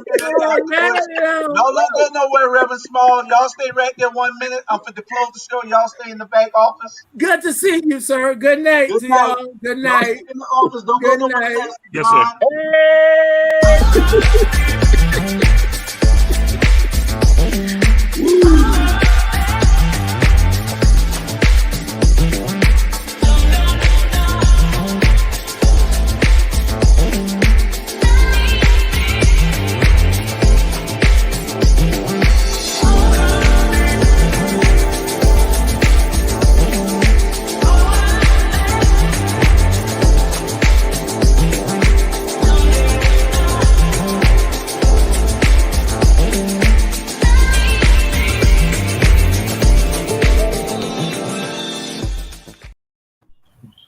Slap.